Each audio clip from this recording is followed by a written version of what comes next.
Oh, welcome to 3 Count Commentaries. I just now noticed that I had the wrong year on the I got last year. It is certainly not the July 2022. Um and it was very bizarre. Very bizarre. So, anyway, we back. We up. We in here. Let's do this. How are you guys doing? Welcome to 3 Count Commentaries. I am your erstwhile host, MagMongoSlade. We will be doing a Q&A tonight. As long as my body can hold up. It is very, very hot outside, and I am not happy about that. Um, we're going to get to your questions in a few seconds. So we're gonna have this thing was thrown together in 2 days, so I appreciate everybody who jumped on and decided to participate. Really appreciate it. I know that you guys can get a lot of notice. You guys can get a lot of notice. So thank you. Thank you very much. So because no one's here, I guess we can get right into it. So let's Prince Ali the Greatest. He says he has 2 questions. Do you prefer comic book adaptations and films and shows to be predominantly animated or live action? Well, that's his first question. I think it depends on the property. Certain properties work better in adaptation, other work better in film. Uh, I think there are rarely adaptations that are so good that I don't think they could have been done better in another way. It's probably the best adaptation was Under the Red Hood, which was the first DC animated movie I watched. And it blew me away. It absolutely blew me away. And then having read the comic, goodness, the movie is actually better. The animated movie is actually better. And I don't think it could turn out just as good in live action. I think that it was a perfect adaptation for Under the Red Hood. But some of them, are probably better off as movies, straight up movies. But movies never do shot for shot. Animated films tend to be a little bit more closer to the source material. So I probably would say animated, but it depends because Marvel doesn't really do good animated movies. DC does them sometimes. They used to. I guess Hush was still kind of good. The long Halloween. I was about to say long good night. The long Halloween was all right too. But Ben, get it in. AJ3, how y'all doing? Let's get to Prince Ali the Great's second question. How much should change an original comic book character's design to modernize and make it more appealing to modern audiences? Well, it depends on the character and it depends on the medium. Recently, there was a picture that came out of the yellow Wolverine outfit, and I never thought that it would look in any way decent in reality, but they actually did a good job with it, and I was very impressed. And because they did a good job with it, and I was very impressed, I was okay with that. I didn't mind the black suits for the X-Men when the movie came out. It was a weird decision, but I thought that it was fine. They didn't want to comic book the movie too, because one of the things with comic book movies is they tend to try to make them too realistic instead of leaning into the comic book nature of it. They peel it back and just want to make it realistic. For some reason, live action equals realistic, and it almost very rarely works. Very rarely does that actually work. All right, Doctor Doom 3 got I don't know how many questions. I think this might be one long question. Do you think The Rock, Cena, or Batista might make an appearance because of the strike? I saw an interview a while back where Cena said creatively he wished he could explore the flaws of his WWE character and be a bad guy. I feel the story of a hero who turned on the fans after how he was mistreated despite doing everything right would have been great. I hope he still gets to be a heel though. I doubt people will boo him now. I'm still against any type of John Cena heel turn. It's not necessary. I don't think it really uh, benefits the product. It really doesn't benefit John Cena or the character. And turning John Cena heel would basically at least tell the people that he's going to have another run, because then he has to have a redemption story, right? Because he's not going to end his career as a heel. So he would have to have a whole nother run just to work his way out of what he did. So I'm still against John Cena being a heel. I think it's too late.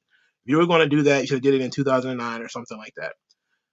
Now, in terms of whether we'll see The Rock, Cena, or Batista because of the writer's strike, Batista probably not. He's drunk the Kool-Aid. He's licking the bottom of the bowl at this point. There's no way he's gonna, go back and do some WWE stuff. He didn't really want to do what he was doing anyway. Like, he wanted to finish his career with Triple H, and then he did. I don't think he has any desire to go back. The Rock, probably not. I know a lot of people think that The Rock, hey, he needs a hit.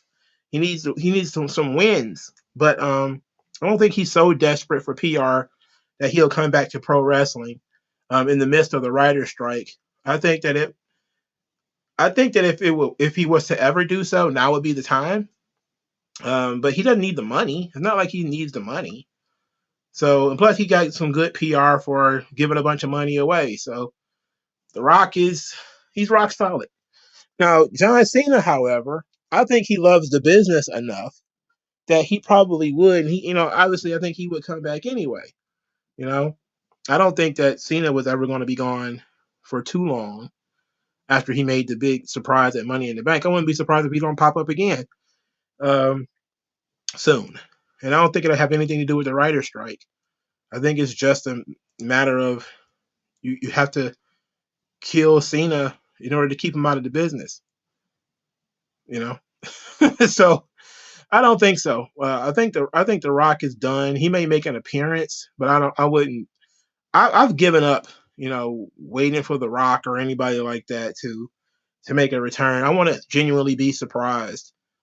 So I don't really put too much stock in, are they going to come back? I never really cared about them coming back.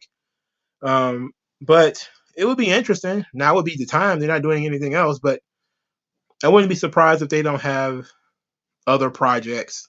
There's still tons of other things for them to do, even though they're not acting. They're not in movies, but there's still other stuff for them to do.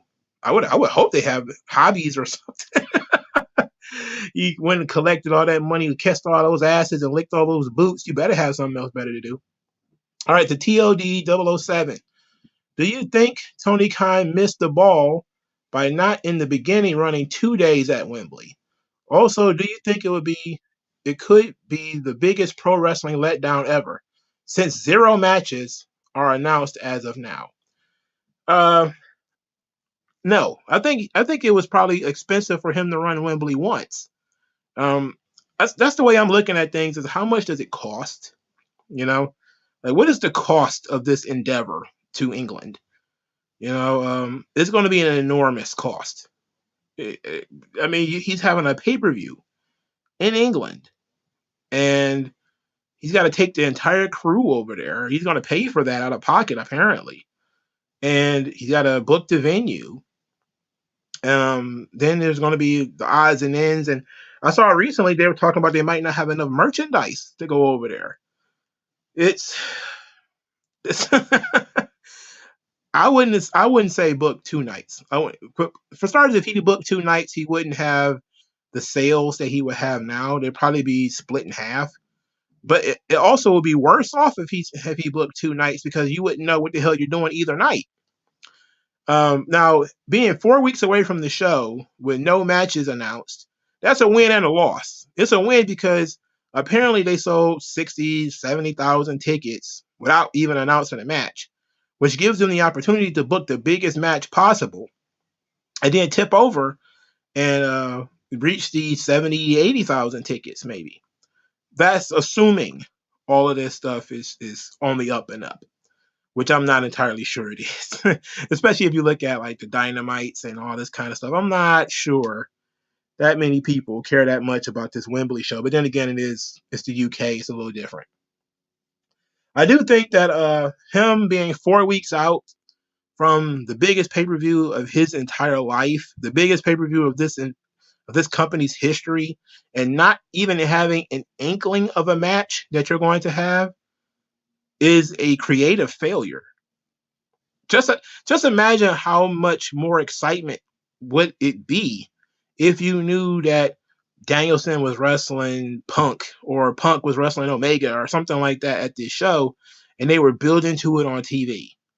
This is why WrestleMania is what it is. Sometimes you get to Wrestle, like, how often is the WrestleMania main event booked within 4 weeks of the show? Almost never. Usually have like a month or two, 2 months maybe. Hell, they might even book the WrestleMania main event in February, But in the good old days, it was booked in January. Like you knew what the WrestleMania main event was going to be in January. But now sometimes they fiddle around and it won't get solidified until late February after whatever February pay-per-view it is.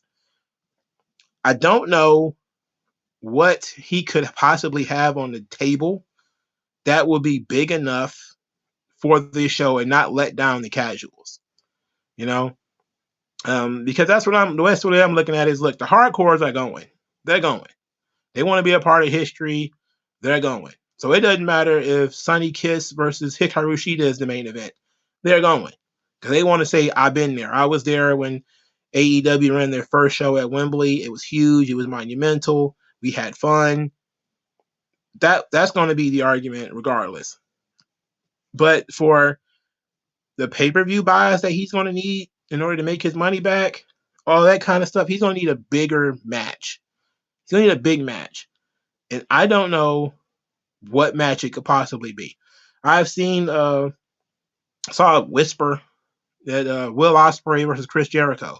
That ain't going to do it, And even if people say, oh, it could be Omega and Ospreay 3, like, that ain't going to do it. You need something big on this card. I'm saying big. You need to spend some more money. You feel what I'm saying? Like, you need to open up the bank account. You need to call Sasha Banks. She needs to be on this show. That's the biggest star that they have out there that has not appeared in AEW yet.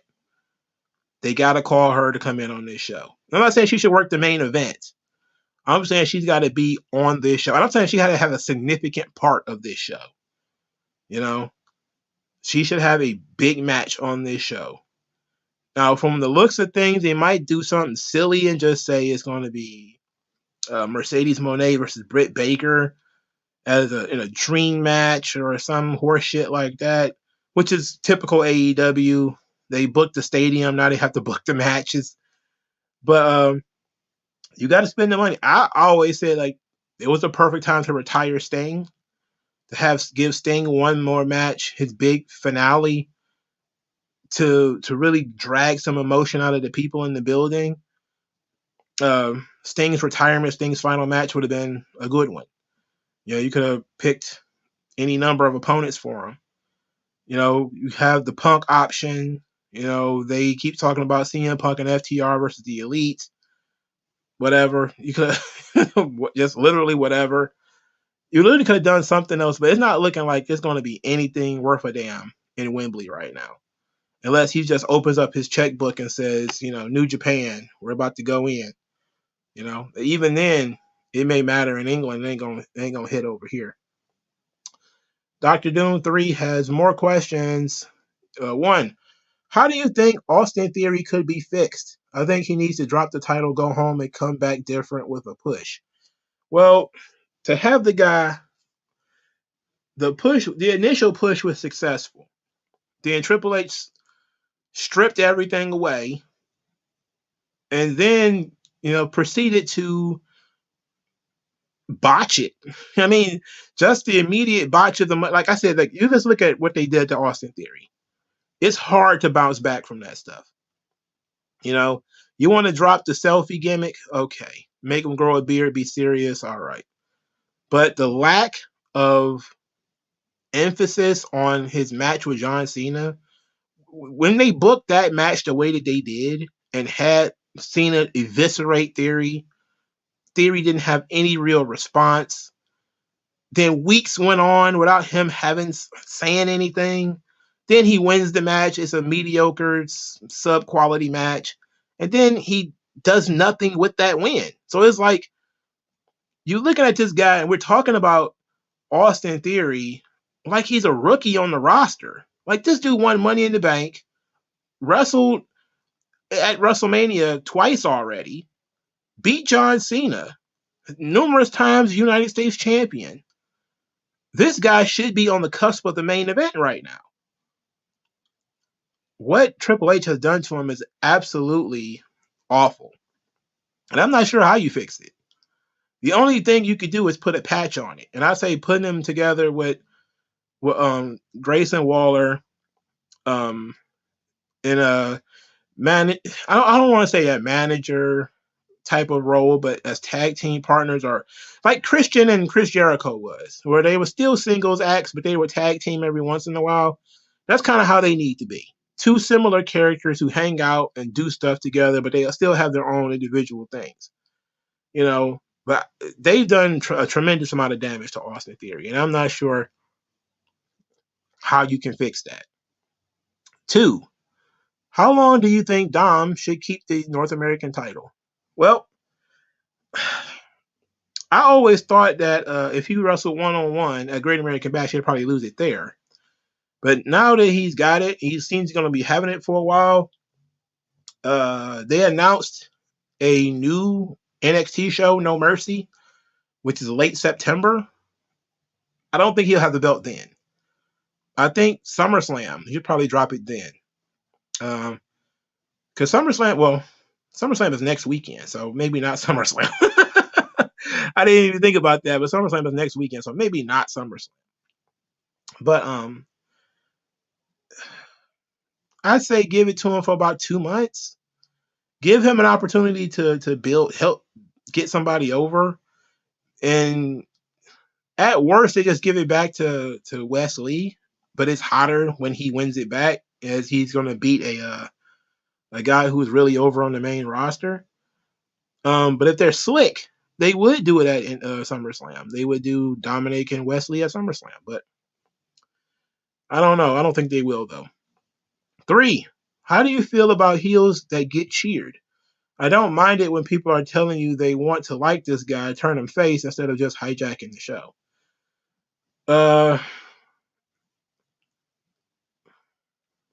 You can't always. Here's the thing about that is that once the audience sees that you're a mark for them, they'll just do this kind of stuff to mess with you all the time, you know? And that's why Triple H, when he holds off on giving the title to people or pushing folks, Vince used to do the same thing. He's trying to see if it's going to wear out, you know, if it's just a fad. Because the moment you do something, now you're stuck, you know? You can't undo things. So Vince has been a couple of times he was, you know, okay, this guy seems to be getting over, and then they do it, and then nothing. Diesel, you know, Diesel was super over. You know, you probably didn't live through that era. Hopefully somebody did. You probably realized that Diesel was really getting over. As a heel, he was really getting over. And then they made him the champion, and everybody was kind of like, oh, I don't really like Diesel that much, you know? Like, it was cool when he was a bad guy, but now he's a good guy. I don't really like him that much. The Roman Reigns for like 2 or 3 years, it was the same thing. He was getting super over as a member of the Shield. As soon as they go with him, I don't really like Roman Reigns that much. It's like, come on. You know, so sometimes the company pump fake you like they do with like Zack Ryder or something like that, or, you know, Rusev, where the guy seems to be super over. And then the company's like, fuck that, I'm not listening to them. And then there's times where as soon as somebody gets positive reaction 2 or 3 times in a row, they go with them, and then the bottom falls out, you know? And it's hard to tell what's real and what isn't, what's a fad and what isn't, you know? But typically, if people are putting their money behind it, he's selling a ton of T-shirts and stuff like that, then maybe you should consider it. And by consider it, I mean by elevating them. Like they elevated Zack Ryder. He was never going to be a main event guy because the character was too silly. But they did take him from a guy who was not really featured on the show to a guy who was featured on the show. They didn't feature him well, but they featured him on the show, and he won the title and everything. Got to hang out with John Cena, and then John Cena stole his girl. So better than nothing. Better than sitting in catering. Mr. VXG says, what actor, musician, athlete, or wrestler deserves the next major biopic? That's a good question. That's a good question. I don't watch a lot of biopics, so I'm saying to myself, like, there's probably some good ones. Some people I'm thinking of, they probably already have them. Like I was reading a graphic novel, The Last on His Feet, which is about Jack Johnson. But I'm pretty sure they made a movie about Jack Johnson before. I think an adaptation of that graphic novel would be very good, though. It's a little boisterous, with the black power, the black militancy stuff. But I think that would be very good. Not quite a biopic, but it doesn't. It's about him. But I'm pretty sure they did a movie on Jack Johnson already. They've done a lot of films on people who broke the color line. Jackie Robinson and all those guys. So it's hard to say who. I mean, one of the obvious answers is Vince. But the Vince it's got to be like The Godfather, right? Like it's got to be like 2-3 hour films. But I don't know, man. It would be nice if they did like a movie on Andre the Giant. I'm not sure if they did a movie on Andre the Giant, but that would be nice. I think they did a movie on LeBron James already, even though that's got to be like really boring, doesn't it? The guy's been a multimillionaire since he was 17. Like, what is outside of the struggle of him growing up poor in Ohio? Once he starts getting into the NBA, I mean, pretty much the story is over, right? It's all roses and bubbles from there, right? So I don't know. It's a good question. Maybe Kobe Bryant. I think Kobe Bryant, because his story is, for starters, he's dead. So that would, make people interested. Then you'll be interested in seeing how they would reenact the rape case he ended up getting caught with. His relationship with Shaq. There's some really interesting stuff that you could do with Kobe, I guess. The TOD 007 is back. He says, would you sit there and take it or run out of the room if the heavy hitters of the movie Harlem Nights in their prime got paid great money to roast you for 3 hours? Oh my God. Oh, I guess you mean Red Fox, Eddie Murphy. Oh man, I'm a pretty good sport. I can laugh at myself. 3 hours. That's the trip right there, man. The trip is 3 hours. Um. 3 hours is a long time to sit still in one place. I would think that after a while they would get bored. I would think after a while they would get bored. But man, Eddie Murphy roasting me, that would be great. That would be great. Had Red Fox roasting me, that would be great. And yes, I know, but everybody loves Richard Pryor. Richard Pryor roasting me would be amazing. But he wasn't really like a roast comic. Like I think Eddie Murphy's like a roast comic. I think he'd be the one that really gets you going. He'd probably be more likely to get under your skin. Which brings me to like the really fun rivalry that where Eddie Murphy did the joke about getting a phone call from Bill Cosby. Like, had Bill Cosby on one shoulder and Richard Pryor on the other, and Bill Cosby telling him to clean up his act, and Richard Pryor telling him, "You tell Bill to suck my dick." I always loved that. I probably would sit there for a while. I don't know if I'd sit the whole three. I'd probably sit there for a while. I can't really. I don't really like roasts though. Like, I don't really like watch like the roast of. I don't really find that to be very entertaining. I don't know. Maybe because a lot of the people who are involved are not really comedians. So, Jose Age Estrella. One, who is your favorite foreign wrestler? Well, Bret the Hitman Hart. He's from Canada.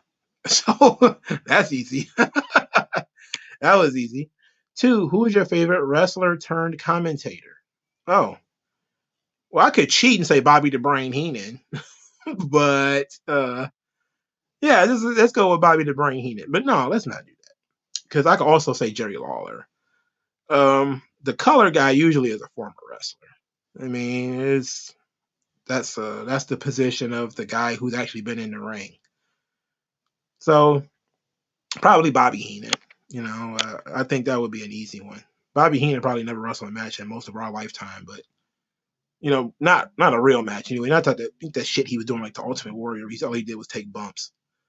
Top Dog says one favorite easy. I guess it's East. He says East E song, but I'm guessing you mean Easy E. We Want Easy. That was tremendous. And Dope Man. Those are my two favorite. Dope Man is a classic. We Want Easy is also a classic. Those two, you can play them joints anytime. They're tremendous. We Want Easy. I don't know why they made Easy the front man though.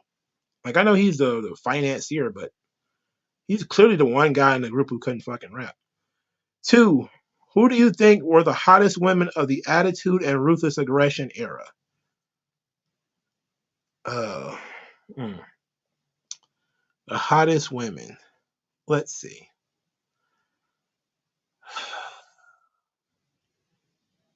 Yeah, I think that it would be easy to just say like Sable and Sunny, because that would be like the easiest thing to say because those were like legitimately the hottest chicks on the planet at that point in time. You know, um, Candice Michelle was super hot. Ashley was super hot. Um, Dawn Marie was super hot too. Yeah, she was very hot. Uh, Alicia Fox was kind of cute at that time. She was kind of hot. They didn't have a lot of black women. Layla was my favorite. Oof. I love me some Layla. Still do. Love me some Layla. His third question: why do you think Macho Man never came back to WWE? I think I think he was offended. You know, Macho Man was the kind of guy, from all the stories that I've heard of him. Of course, I never actually met him. All the stories I've heard, it seems like he was he was the kind of guy who held grudges. So Vince, calling him old in the WWF, which made him leave and go to WCW.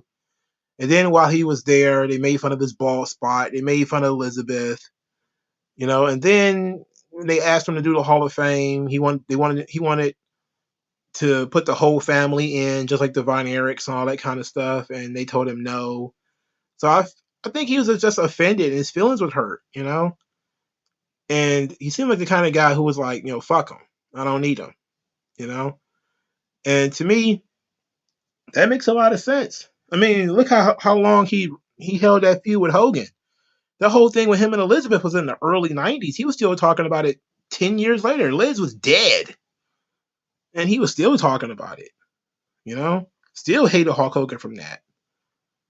So it's it just seemed to be the kind of guy he was. He's just the kind of guy who held grudges, I guess.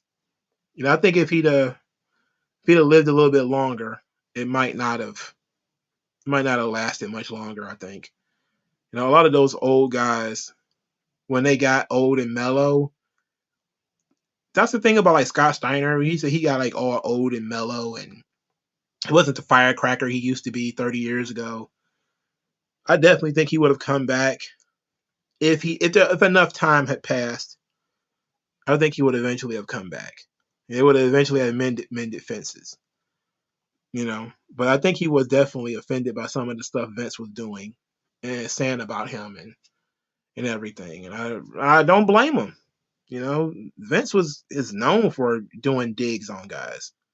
You know, people. That's the weird thing about the Sasha Banks and the Naomi thing, right?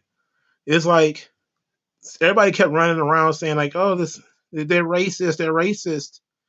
It's like this is the same company that had Cena cut the promo on The Rock, about how The Rock always says he's staying and he Rock leaves. Then they had The Rock cut the promo on Austin. Then they did the old Austin took his ball and went home. Then they then they did the whole stuff where they shit all over the Ultimate Warrior, the self destruction of the Ultimate Warrior. They Vince was known for doing shit like that. If he felt like he was damaging his brand, he's gonna damage yours. And that tit for tat stuff, and it always comes across a little bit more angry when it's Vince, right?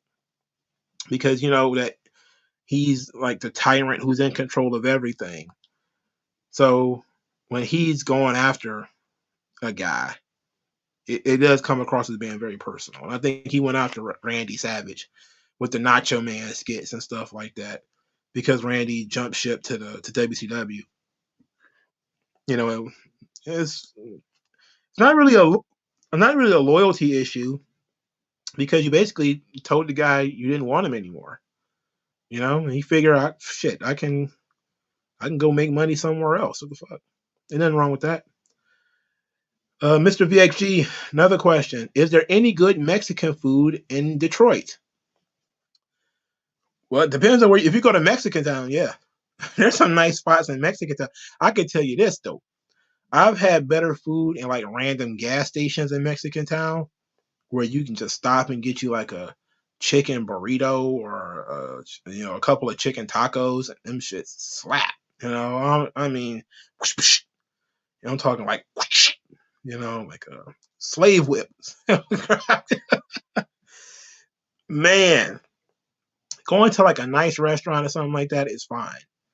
But you can pull up into some of them gas stations where everybody behind the station look the same because they probably all family members. It's probably like mom and 3 kids, and they stacking them nachos and everything up together. Guarantee you it's gonna bang. I couldn't tell you the name of one of those places, but they all seem to slap. And the Mexican food carts, them joints are pretty good too around this point. They almost always downtown. I feel like near Hart Plaza or something like that. They might try to rename Hart Plaza like MLK Plaza. They need to fuck off. We got a whole strip named Martin Luther King, and pretty much everywhere else we got schools named Martin Luther King. It's like, do we need to have everything named after Martin Luther King? He wasn't a fucking saint, like he wasn't, our Lord and Savior or anything like that. For Christ's sake. Mr. VAG had another question. Who is your Mount Rushmore of wrestling baddies? Oh, that's a good one. Layla is on the list for sure.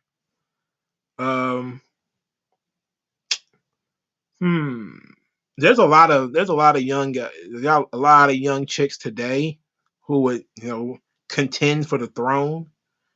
Nikita Lyons is one of them, but I probably wouldn't put her up there. She ain't been around long enough. But if you go by just looks, like that girl is tremendous. Was that Jade Gentile in NXT? Like these girls today are built different. Like, they built like a motherfucker because they're not just pretty; they stacked. They worked on their butts and their thighs and shit. Back then, all they cared about was big boobs. If you had like big boobs, that was it. Nowadays, they working on everything, man. And then you never know what's going on with some Snapchat filters. But Layla will definitely be on there. She definitely making the list. I couldn't give you three more. That would require me putting a lot of time and effort into thinking about that.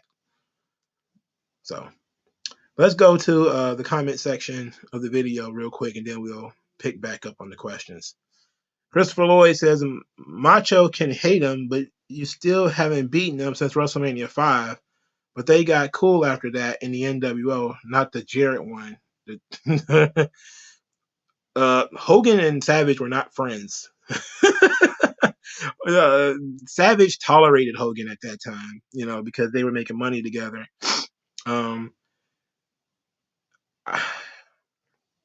He was never going to beat Hogan. That would have been a great way to end his career, is for him to finally pin Hulk Hogan, right? Man, if we would have got the chance to write that story, Randy, Hogan, it probably would have been WrestleMania 22, maybe. Randy would have been old, but Hogan would have been old too.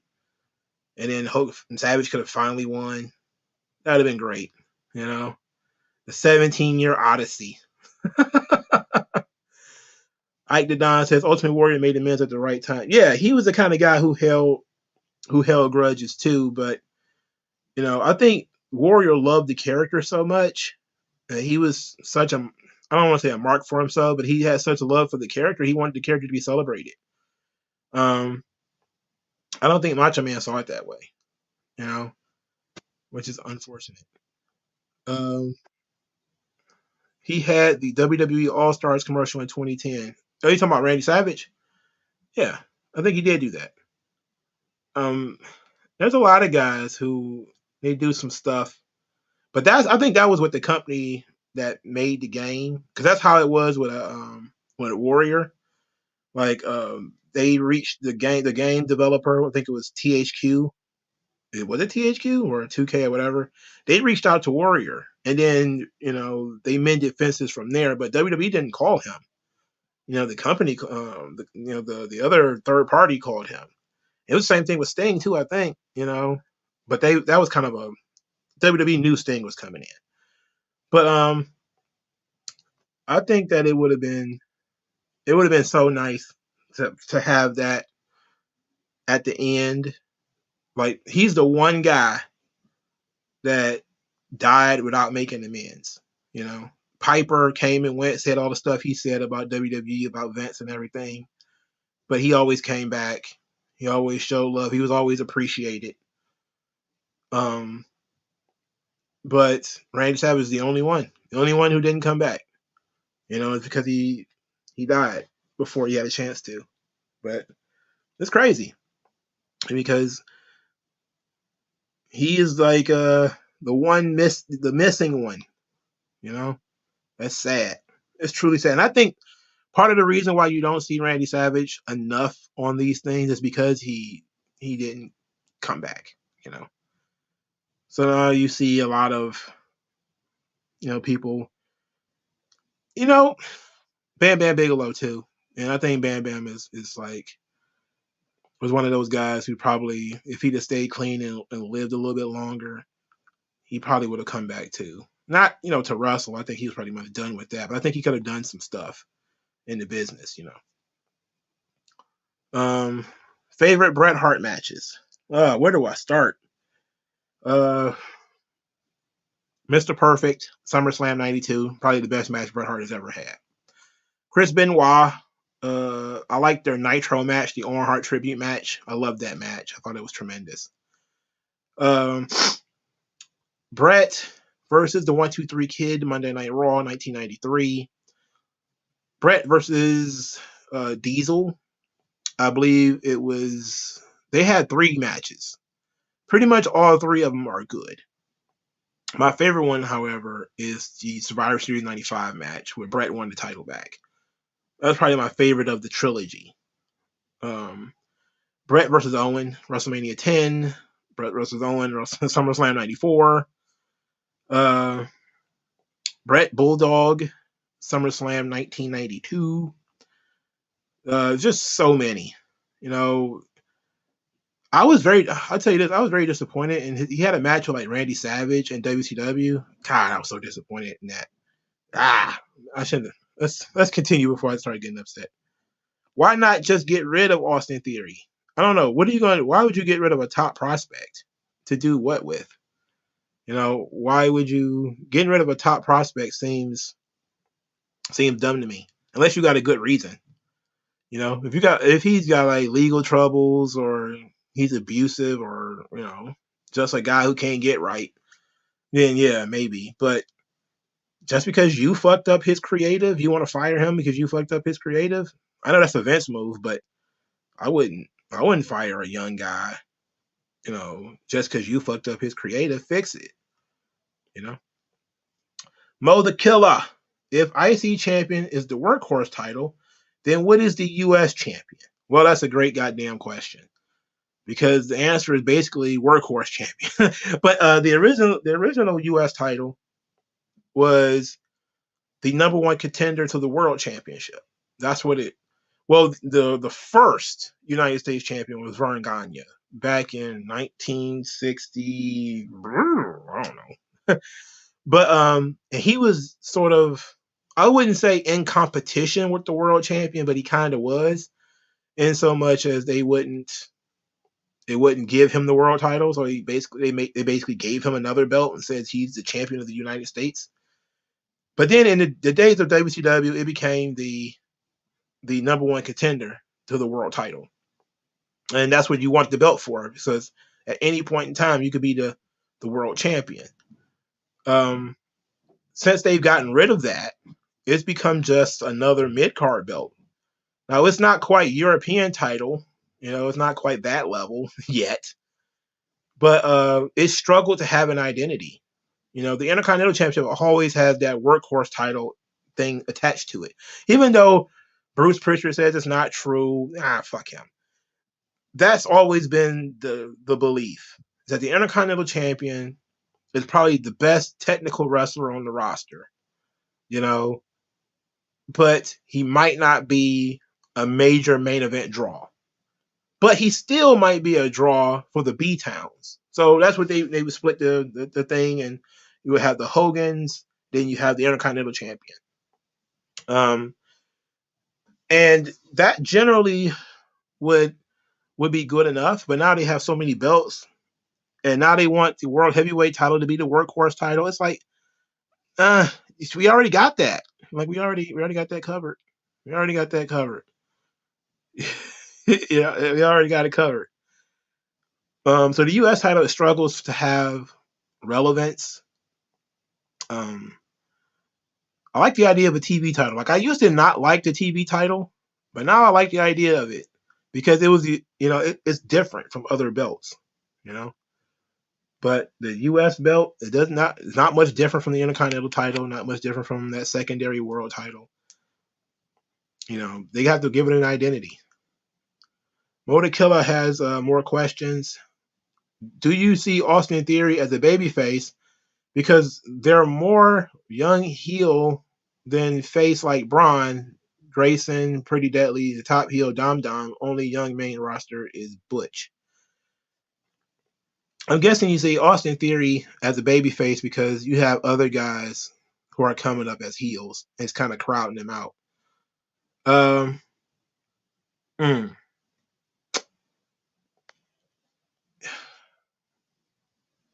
Mm.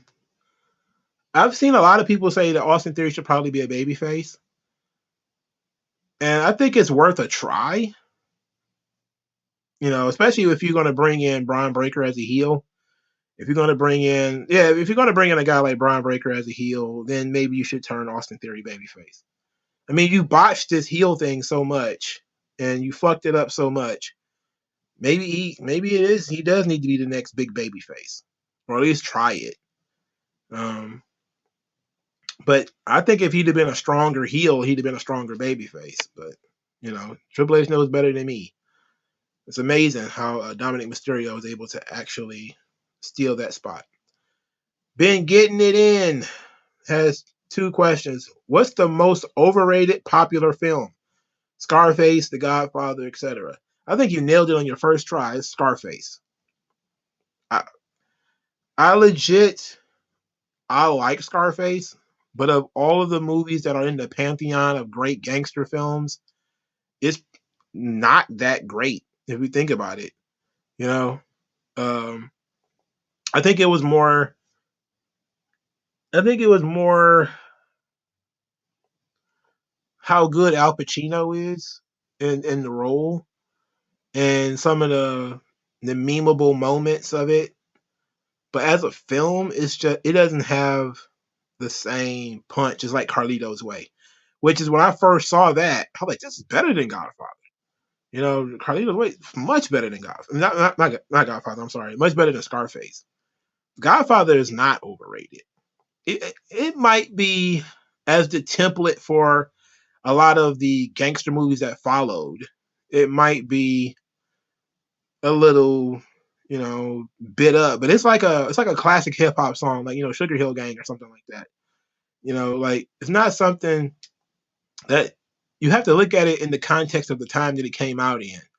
Like if you want to compare The Godfather to movies that came out 5 or 6 years ago, it's better. But like some of those gangster movies in the '90s, I'm saying like Goodfellas, Casino. Oh, Casino might be number one nowadays. But The Godfather was when it came out, there wasn't much like it. You know, so it gets grandfathered in because it set a standard. And then Godfather 2 surpassed it. So Godfather 3 though, not so much. So I can't say Godfather or anything like that is overrated. Juice is probably over. I don't like Juice. People think Juice is a classic. I could take it or leave it. I could take it or leave it on Juice. Same thing with what don't Menace to Society. Menace to Society. I can pass on that one. If I got it on DVD, of course, but it ain't it ain't good. South Central was better than that. South Central was better than that. It's not even in the same class as Boys in the Hood. Higher Learning, Higher Learning ain't better than. Well, is it? Higher Learning is probably about right there with Menace to Society. I know Menace to Society is one of those movies that people really, really like. I'm straight on Menace to Society, man. I don't like Kane. He's just a stupid character, man. it's a stupid character, man. But it's seen as one of like the little hood classics. I'm just like, I'm straight. Thumbs down. What else is considered like a really classic movie that I saw and it was like, nah, I'm straight. Uh,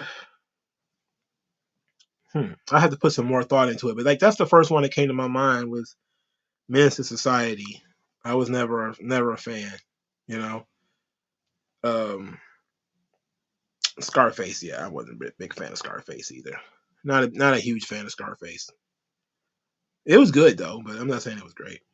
His second question, beginning at SummerSlam, what do you think of Roman going on a completely dominant run leading into Mania, where he seemingly appears unbeatable, adding even more prestige to a potential title change? I don't think that's much different than what we got going on right here. I don't think anybody believes that Roman's going to lose anytime soon. He's being booked less dominantly, that's for sure. But I think that his aura is gonna, end up, it's still there, and it's gonna end up, going back up a little bit. DeAndre Dukes has 6 questions. 1, why do you think Tony Khan hates big men wrestlers? That's a good question. But I think it is not that he hates big men wrestlers. It's that the big man wrestler is becoming passe. There are no good giants on the indies. Just think about that. Name one. Like what's a good wrestler over 6'2" or 6 foot on the indies right now? There aren't any. They don't even really look for those guys anymore. The first time a guy shows up and he's like 6'2", 6'3", or something like that, WWE snatches him up almost immediately. And that, because that's the general idea, the indies have become anti-big guy. So now it's all of the guys who look the same, sound the same, work the same. And since that's what the audience at Tony Khan is digging into, then those are the guys that he's pushing. He doesn't know how to push a giant. That's not, because the way you push a giant is what WWE does. These guys, they have the stereotype of not knowing how to work. They have the stereotype of being stiff. They don't know how to do flips. They don't know how to make their matches exciting, you know, and all this kind of stuff, as opposed to the white boy luchadors and all this kind of stuff who do flips every 2 seconds and they hit each other because they watch all that shit in Japan. I just think that if you look at the style, that Tony Khan believes that the indie fans know good wrestling. And that usually comes in a 5'8" fake luchador, you know, who just does flips all the time and wears tassels or something like that. And that's the wrestler that Tony Khan uses. Because if anybody got any size to him, WWE would be trying to get him. But then if he fucks around and somebody falls in his lap like Hobbs or Wardlow, you would think that he would be able to take advantage of that, but he doesn't. His second question, how far do you think LA Knight's push will go? Well, it depends on if it will ever goddamn start. Talk about his push. What push? He's not even on the fucking program. There's always going to be a limit because he's on SmackDown. He can't be the world champion. So, but he can be the U.S. champion. So let's just say U.S. champion. He's going to win the U.S. title maybe. 4, have you ever taken an IQ test and got high results? I've never taken an IQ test at all. I don't know. I'd probably score low on an IQ test if we're being honest. 5, should Tony D'Angelo start expanding more people into his family? I would have thought that would have been one of the first things they would have done, especially with Ariana Grace, who is Santino Marella's daughter. I don't know if that family is really Italian, but I would bring her into the family. There's got to be I think there is like a real Italian chick on the NXT roster somewhere that you can bring into the stable. But yeah, definitely. There's nothing wrong with expanding the family. You know, there's nothing wrong with that. You don't want to expand it too much. You don't want it to be like 42 people in there, but you know, a 4-person stable, that'd be cool. All right. 6, after Roman gets done with Jay, who challenges him next? I think the easy answer is Solo. Yeah, I think that's the easy answer. But I think maybe Jimmy, because he hasn't wrestled Jimmy yet. So maybe they do 1 or 2 matches with Jimmy, maybe do a match with Jimmy, and then they transition to Solo. And I think from January to April, Roman's by himself, you know. All right. What is this now? WG Phil has 3 questions. 1, list was anonymous. Kenny is calling Cody Rhodes to see if it's safe to come to WWE until Vince takes the phone and asks what his demands are. Okay, I'm guessing you mean Kenny Omega. All right, so Kenny Omega is going to call Cody Rhodes on the phone and see if WWE is safe to be until Vince McMahon calls him on the phone. All right, let's see what we got here. I gotta get my Kenny. I haven't used my Kenny Omega voice in a long time. I'm trying to see if I can find it. What is my Kenny Omega voice? Cody, you are. How are you doing, Cody? I'm phenomenal. We're doing great business. T-shirts selling literally out of nowhere. Big buildings. Everybody's very happy. I've been trying to get away from this miscreant Phillip Brooks, the WWE, does it have an opportunity for somebody like me to ply my trade and, build a bigger brand with more opportunities? Kenny, say less. I understand what you're looking for, and I think I might. Cody, who are you talking to, pal? Mr. McMahon. May I have a moment? Oh my God, is that Vince? Yeah, yeah, yeah. Let me see the phone, pal. Is that Kenny Omega? Kenneth, good friend. How you doing, pal? What will it take to get you in the main event of WrestleMania? Uh, Mr. McMahon, I just want to be able to ply my trade. Oh, fuck all that bullshit, pal. Let's talk dollars. How much will it cost you? I have all the money that a man could have, Mr. McMahon, and I completely and totally respect you. But I'm not sure if WWE is the right place for me to paint my masterpiece, where the people are, pal, is this what you do, pal? Like, I heard all this, that you were having these kick-ass matches, that you were this tremendous babyface. But what I'm hearing is, goddamn putts. Pal, help me out here. I'm trying to put some money in your pocket. I'm very happy where I am, Mr. McMahon. I just want to have the opportunity to, yeah, fuck this, pal. Cody, pal. This Kenny Omega kid, I don't know. Not enough steroids in this kid, pal. His testosterone's too low. Okay. What next? Let's see. 2, do you think WWE should cash in on LA Knight, or it's a flavor of the month booking and they'll start pointing out flaws when he eventually gets pushed? To be quite honest, people are starting to point out flaws immediately. All right, they're already starting to do it. People hate his finisher. I legit, I don't like his finisher either. I don't think it's any good. But a lot of people are already starting to criticize LA Knight's work because now he's standing out. Like, when you stand out, that gives you the opportunity to get knocked down, and that's what people are trying to do now. They're trying to knock him down. I think people want him to do more because he chews up the scenery when he's there.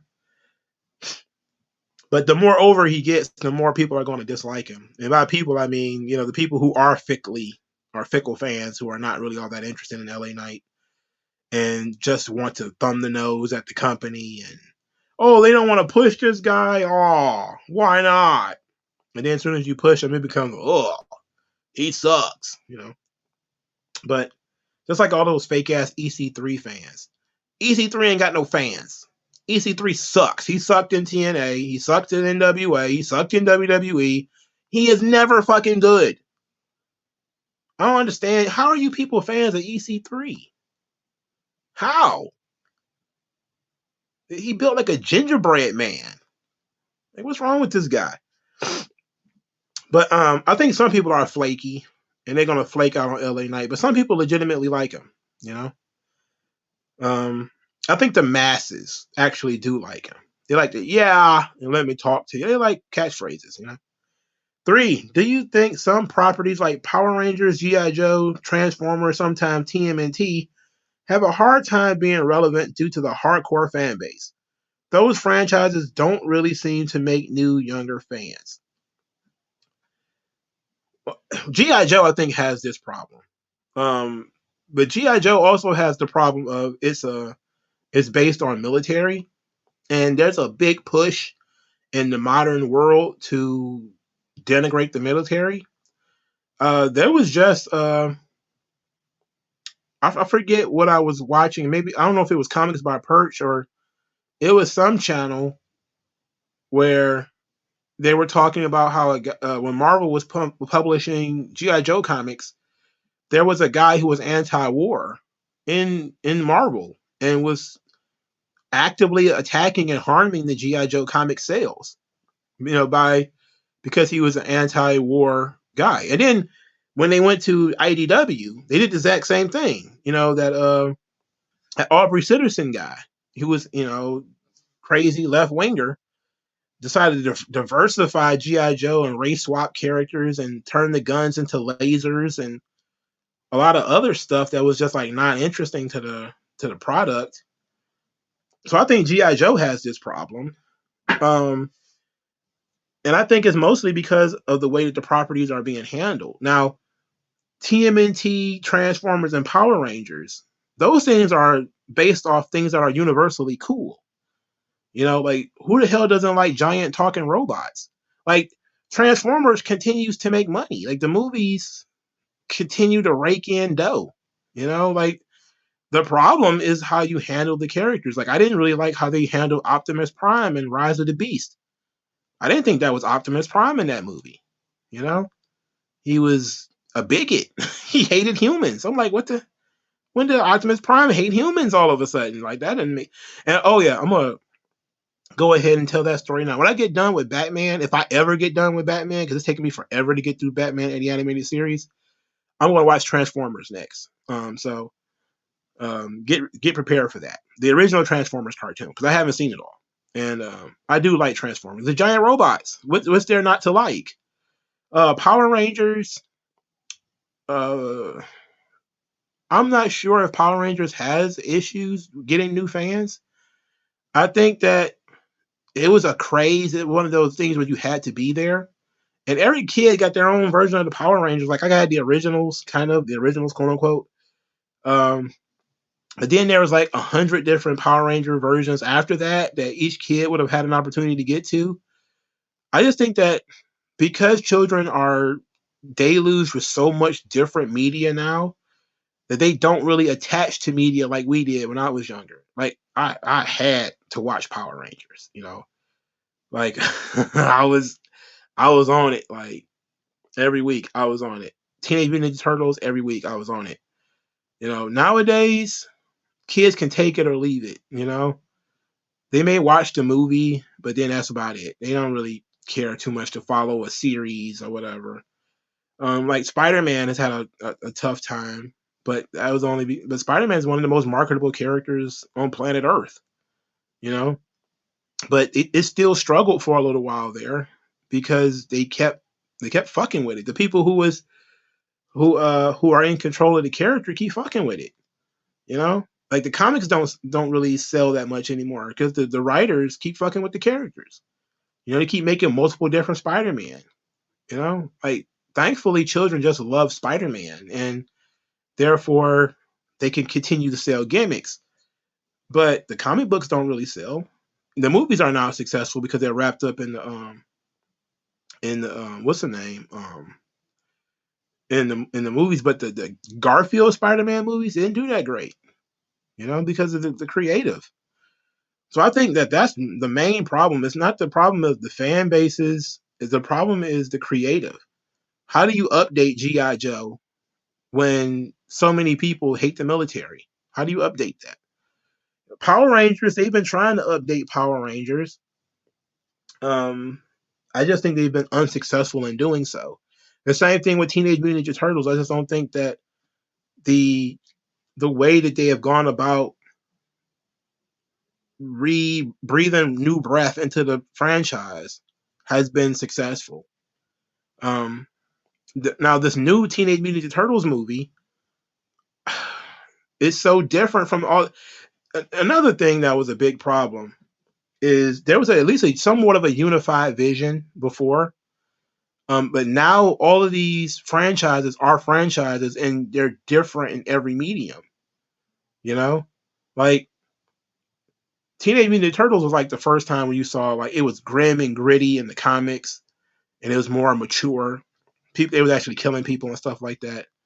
It was more child friendly on TV, but it was also child friendly on TV and child friendly at the movies. So you would go by the action figures and all that kind of stuff. You didn't really need to read the comic books.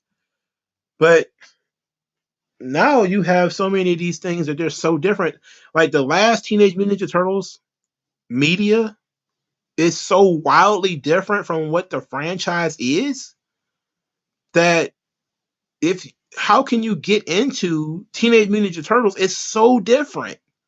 You know, like what was it, Rise of the TMNT or something like that? It was so wildly ridiculous in comparison to the other TMNT material that you just kind of be like, what the hell are we looking at here? It's too different. But I'm not sure what's going on with Seth Rogen's thing. I still think he's going to make somebody gay, and we're just doing a good job of keeping that under wraps until the movie actually comes out. But then when you got like Fat Black April and a lot of other stuff like that, it's just no consistency. So now, if you're trying to become a super fan of like TMNT or something like that, you know, now, but there's also an element of things do fall out of favor.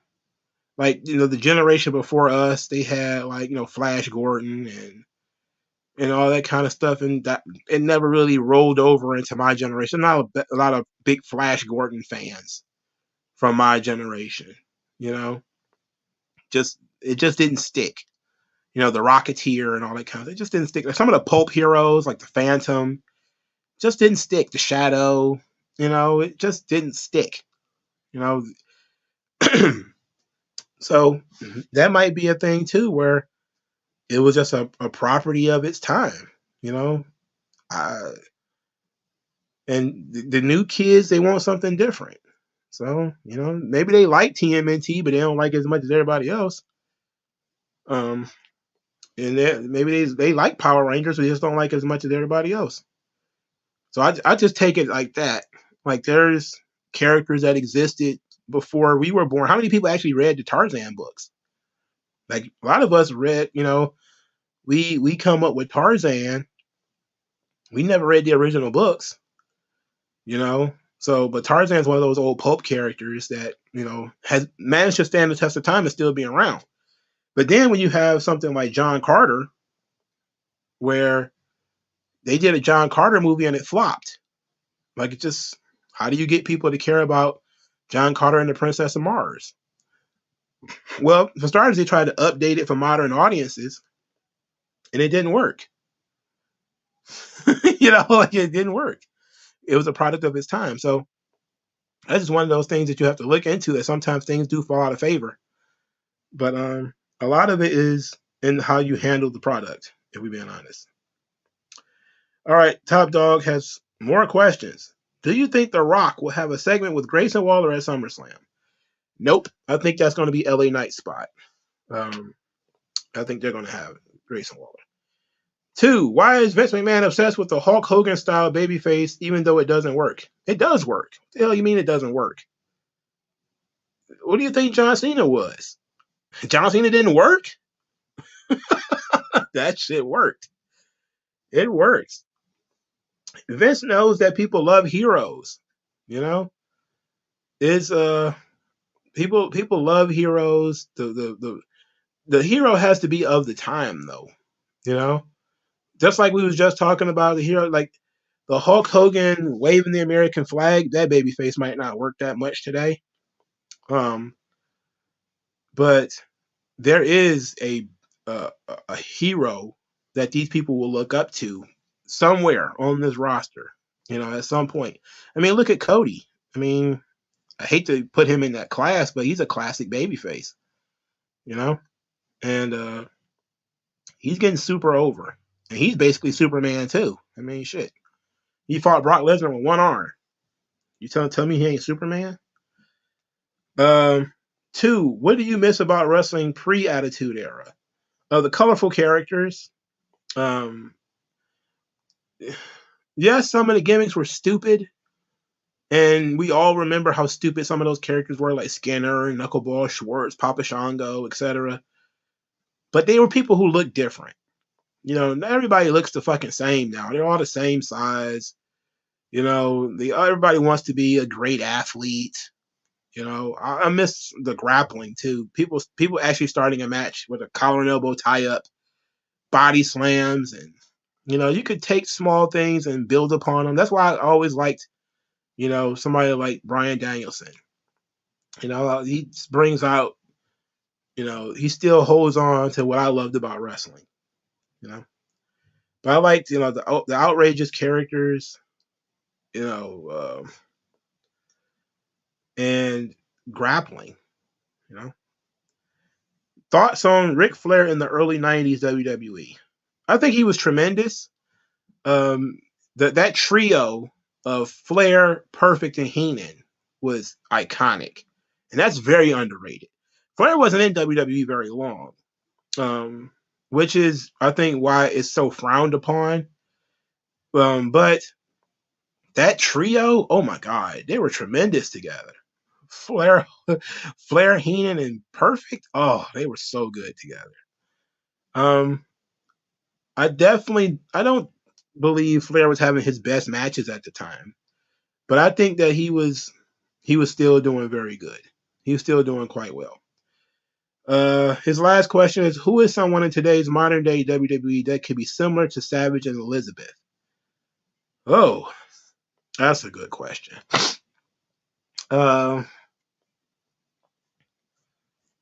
Well, there aren't any Miss Elizabeths on TV now. I think she'd have been considered too boring and milquetoast to be on TV today.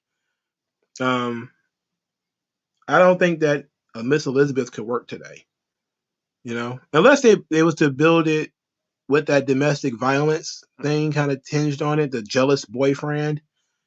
Now, if you're going to do that, well, you could do that pretty easily. They tried to recreate that with Mero and Sable, which is why I keep telling people that Mark Mero was a ripoff of Randy Savage and Sable was his Miss Elizabeth. Because if you watch, like, when he finally started getting a push, as Wild Man Mark Mero, he got the big robe and, he was the Intercontinental Champion and everything.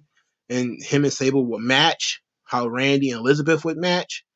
The only difference is Mark Mero didn't have the jealous streak that Randy had. Both had top rope finishers, two white Italian guys with deep tans that everybody thought was black.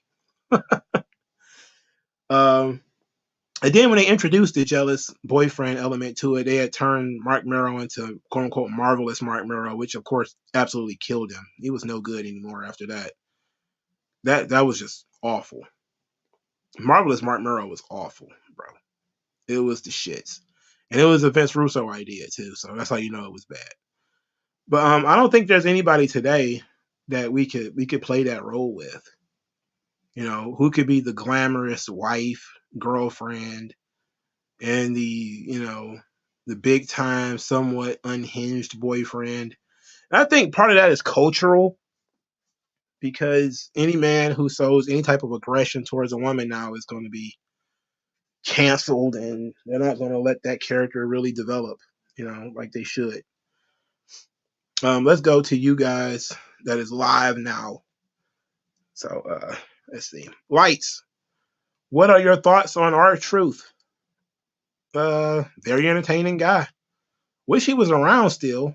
I'm very interested in seeing how R-Truth would do in the Triple H era. I know for a long time he wasn't really hanging around. They basically during the switch, R-Truth was one of those guys who disappeared because the 24/7 title disappeared. So he's one of those people who disappeared too. Big Armada 1988. Remember when Rey Mysterio stood out because of his offense? Now everybody is doing dives and high spots. Yeah. The luchadors, what made them stand out is they were the only ones doing it. Then that would make Shawn stand out. Shawn would stand out because he's the only one in the world title picture who would do like a moonsault. Nobody, Bret Hart ain't doing no goddamn moonsault. So he was the only one who could do like a moonsault or a flying body press or something like that. Everybody does that shit now. Even fucking big dudes are doing top rope body presses now. Randy Orton used to do it. So, I mean, it's just nature of the beast. Top Dog says, from a standpoint of crowd reactions, it didn't work for Cena. What do you mean? Cena got the biggest reactions in the world. Just because some people chose to boo him, what the hell does that mean? He got the biggest goddamn reactions in the building every time he walked in. Again, it was people thumbing their nose at the company. It had shit to do with Cena, and he still continued to sell merchandise, continued to move ratings. It worked. It was a different era. It was a different fan base. People who were trying to force an issue that was not to come. You know, and eventually they gave up on it. Now nobody really boos Cena. WG Phil says, I noticed that Power Rangers fan base is mostly just older guys, and the show is going on hiatus even before the strike for a reboot that's been in developmental hell. Yeah, I'm not surprised that the Power Rangers fan base is mostly older people. I would imagine a lot of those '90s franchises are like Sonic and stuff like that. Like, now Mario is different because they keep reinventing Mario. And Mario's becoming like Mickey Mouse, where Mickey Mouse was still a big deal when I was a kid. Now he's not so much a big deal anymore, but Mickey Mouse was a big deal well into my childhood. They were making video games about Mickey Mouse, and. But then again, Mickey Mouse was a part of like what was that? The Square Enix Disney games. What was they called? Kingdom Hearts. He was a big part of those games. So maybe there's another generation of people who was interested in Mickey Mouse, but I'm not surprised that. And plus, they keep going to the old Power Rangers, the originals, quote unquote. Trini and all of them, and they getting older and they dying. They're getting older and dying off. So instead of creating something new, which is they've got 100 new things, Zoo Force and Cosmic Force and all that kind of shit. But that stuff doesn't have the staying power. It didn't have the ability of the quote unquote original. But I'm not surprised that the Power Ranger fan base are mostly older guys. It's like you can't recreate Power Ranger success, but you can build upon it.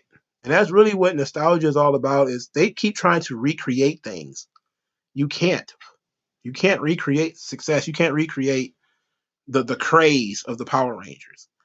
What you can do is get people interested in something new that's similar to the same thing. Again, Mario is one of those classic characters that, Mario is on his like what 4th decade of being like tremendous. Like the Mario, and they just had a Super Mario movie that just did incredible numbers. And this is a character from like 1980 something. And they keep finding new ways to make Mario fun. Dr. Mario, Mario RPG, Super Smash Brothers, Mario Kart, the cartoons, the live action movies, stuff like this. And finally they got it right on the big screen. They hadn't gotten it right on the big screen yet. So Mario's now back, and they're selling a bunch of gimmicks. So, and that was a bit of a recreation of Mario a little bit. But they took the bare bones of the Mario story and switched it up a little bit. But that's what they got to do, Like, it's not impossible for a character from the 60s, like a Spider-Man or a Batman, even though Batman's from like the 40s, to still be relevant, But you have to take some risks. But you also have to stay within what the people who are nostalgic for the character want. Like that's a credible dance to have when you're dealing with a franchise, because the younger people want something different. The older people want what they had when they were kids. You have to meet those two in about the same place. Somehow Batman manages to keep doing it. Spider-Man manages to keep doing it. So you can't tell me Power Rangers can't do it. Teenage Mutant Ninja Turtles can't do it. G.I. Joe can't do it. I don't know. I think superheroes are probably going to end up getting X-nayed in the next couple of years anyway, as more communists take over Hollywood and they don't allow you to have heroes. They're going to start taking them away. And now all your heroes are going to be like dog shit, fucking do nothing activist types. Daredevil's going to be outside protesting the Kingpin, not fighting him because fighting is wrong. And nobody really likes a vigilante. You gotta let the state handle it. So he's gonna be outside picketing the Kingpin. Down with Kingpin, down with Kingpin. He's already disabled, right? Top Dog said people my age had the 2012 version of TMNT. That is true. So they did get it right more than once. That's allows the and if you were a super fan or even sort of a moderate fan of TMNT, The Last Ronin, the comic book series, really did numbers. It did bang up numbers. So many numbers now that they did a prequel. They're about to do a sequel. So they really killing it when it comes to Last Ronin in terms of comic books. But that's new, right? That's something that is a building upon the past, but it's a new twist. It's essentially Old Man Logan, Ninja Turtles. That's what it is. My problem with this is that they introduced new turtles. And who the fuck wants new turtles? I like the guys that we had, but that's the nature of the beast, when you do something different, they try to keep things going. Big Armada 1988 says, I don't even want to see the movie at this point because Seth Rogen is directing it. Yeah, I feel you. I'm sitting on the fence about it myself. I love TMNT. I love the franchise. But something about this Seth Rogen thing is gnawing in the back of my mind. And I'm just going to go ahead and let everybody else bite the bullet first. And because something is telling me straight up, if that's SummerSlam weekend too, I don't want my weekend ruined. I really don't. I don't want my weekend ruined by, going early in the day to the movie theater to see Teenage Mutant Ninja Turtles and I find out Donatello is gay and that's going to piss me off for the rest of the day. I don't want that. And I'm specifically saying Donatello is gay. I'm pretty sure that's what it's going to be. Pretty sure that's what it's going to be. I don't know why they just keep nagging with me, but I'm telling you, that's what I'm thinking it is. And it's going to piss some people off. Like, they doing a better job of hiding the woke bullshit in these movies. Like, people actually went and see Barbie. Why would you ever go see that? Like, that's not anything that even remotely interests me. Not just because Barbie is for girls, but what's the story? What was the story going to be? There is no story to Barbie. It's like Barbie's a doctor, Barbie's a lawyer, Barbie's a corporate raider, Barbie's this, Barbie's that. There's no. It's not like He-Man. He-Man had a story. G.I. Joe has a story attached. There's no story attached to Barbie. She just is. That's the difference between men and women. What did Warren Farrell say? Women are human beings, men are human doings. Yeah, we see He-Man, he's big, he's muscular, he's got a sword, so clearly he's about to fight somebody. Oh, they're Skeletor, Barbie, she got a dream house with her dream car, she got the dream job and all this kind of shit. What the fuck is the story? What did you think it was going to be? It couldn't be nothing but what it was. There's no real reason to go see Barbie. That's everybody who went to go see that movie is a fool. The TOD. Do you remember Toxic Avenger had toys, but the movies were raunchy as hell? I never liked the Toxic Avenger. I remember the movie, but I never was a big fan of it. I hate gross things. Toxic Avenger was like gross to me. It was like Cabbage Patch Kids. I always thought they were gross. I have a low tolerance for grossness. Things that are just ugly for the sake of. I can't get behind it. I don't know why.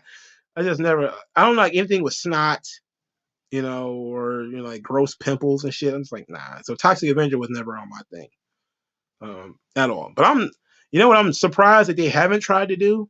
Bring back Captain Planet. It seemed like a prime opportunity with all the climate activists out there and people want to keep making climate change movies.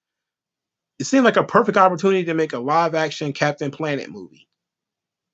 It seemed like a prime thing to get into. That's how you know that these people aren't really thinking. They just want to destroy. They don't know how to build. Like, they've already made the superhero that these people want. There's already a superhero based off of protecting the planet.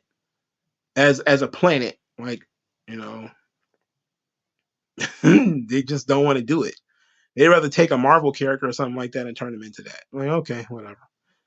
Um, Christopher Lloyd is talking about something completely different. I don't know. He seemed to be a little off topic. JG says Eric Young fans. Oh, please, there ain't no Eric Young fans. Stop it. Christopher Lloyd says if they're in develop, run, trick, mafia, D'Angelo, mate, what? Nonsense. King of New York is pretty ovary. Is he saying overrated? I don't know. AJ3 says, hell, WWE barely books any big guys in their company or in NXT. Can you find one in the Performance Center that has the potential to be on the main roster, to be a main event draw in 2023?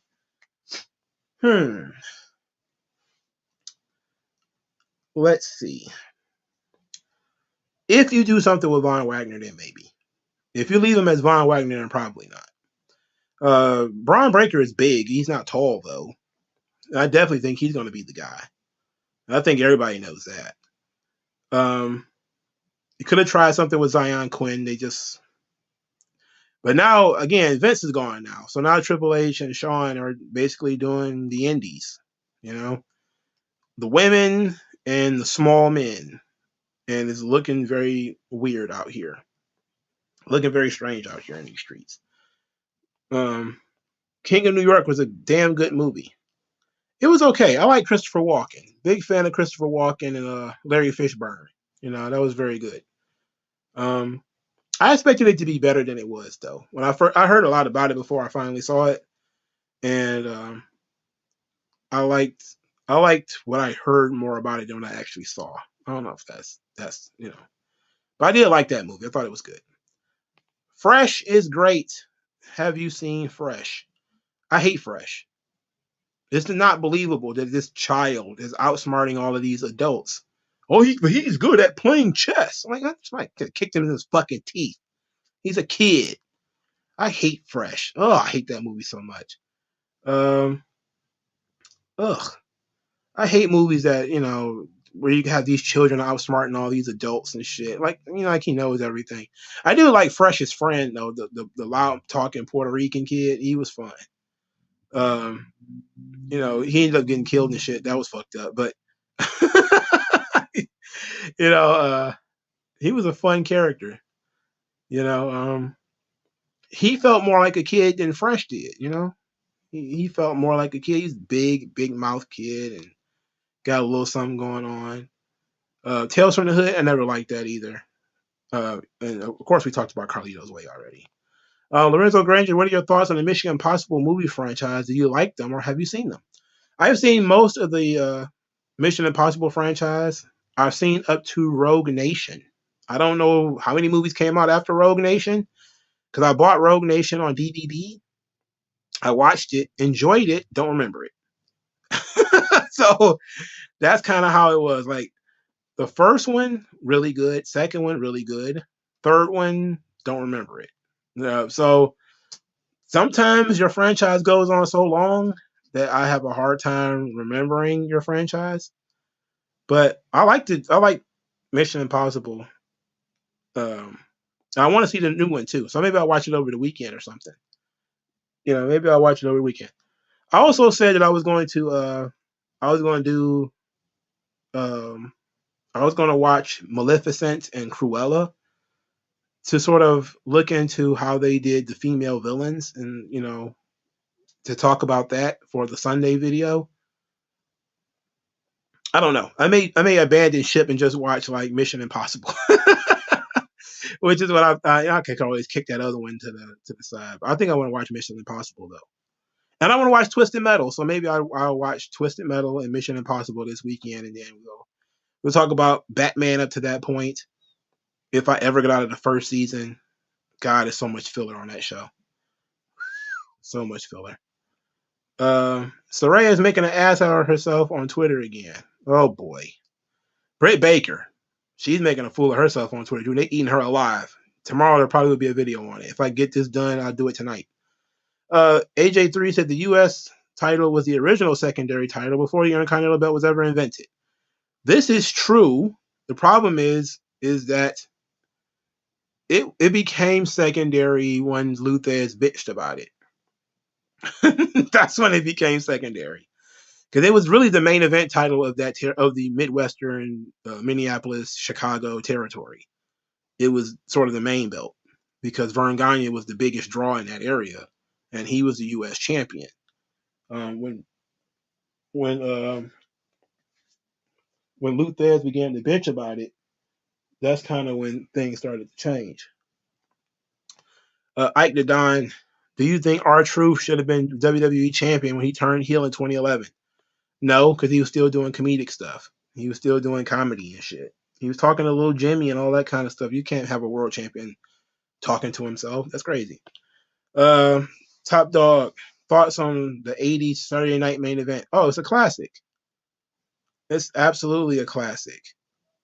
Saturday night's main event was so much fun. They used to do a mixture of matches and skits. You know, I just wish they would do that stuff today. You know, that's the thing that Collision is trying to bring back as the feel of Saturday night's main event, because WWE insists on every show feeling the same. Every show starts with a promo. Every show has 20-minute promos on it. It's like, that's one thing I wish WWE did more of, and that is trying to make their shows feel different. Because back in the past, that's what it was. SmackDown was the wrestling show where they did all of the wrestling, and you had good wrestling matches on the show, and you still did good character stuff, but it was the wrestling show. You knew you're going to get yourself a really good main event between noticeable characters and a noticeable storyline. Raw was the theatrics, the big returns, long Triple H promo, all that kind of stuff. I wish they would make these shows feel differently now. Now, that's what I like about NXT. It feels different from Raw and SmackDown, and it features different talent. So I'm gonna give AEW credit for that. At least Dynamite and Collision feel like two different programs. They don't feel like an extension of the same program.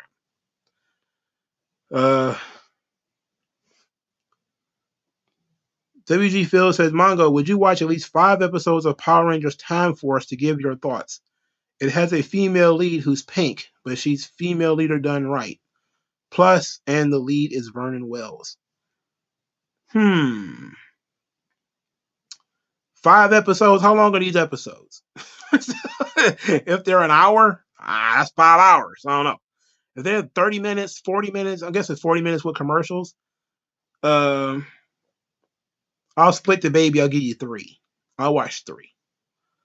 I don't know when I'll do this, but I'll do it at some point. Chris Hodges, any thoughts on Alex Kane's run in MLW? I was never a fan of Alex Kane, and I was shocked that he was the world champion.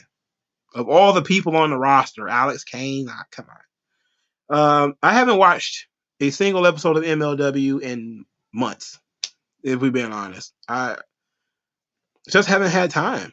Now that AEW started up another show, I can't dedicate any more time to watching wrestling. I'll catch the occasional episode of Reality of Wrestling here and there.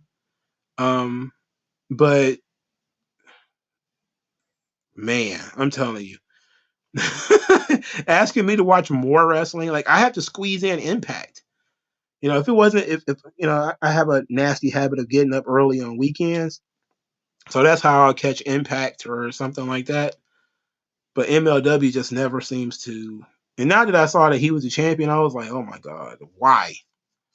But I've seen that they were trying to do something there with him by saying Don King was the financier. I'm like, what is Don King gonna do? That guy looks old and decrepit. What the hell is he gonna do? But maybe I should have watched it instead. Do you like Home Alone? I did not. TLD says, I said that about Captain Planet, but make it woke. Inception. Well, it's already woke.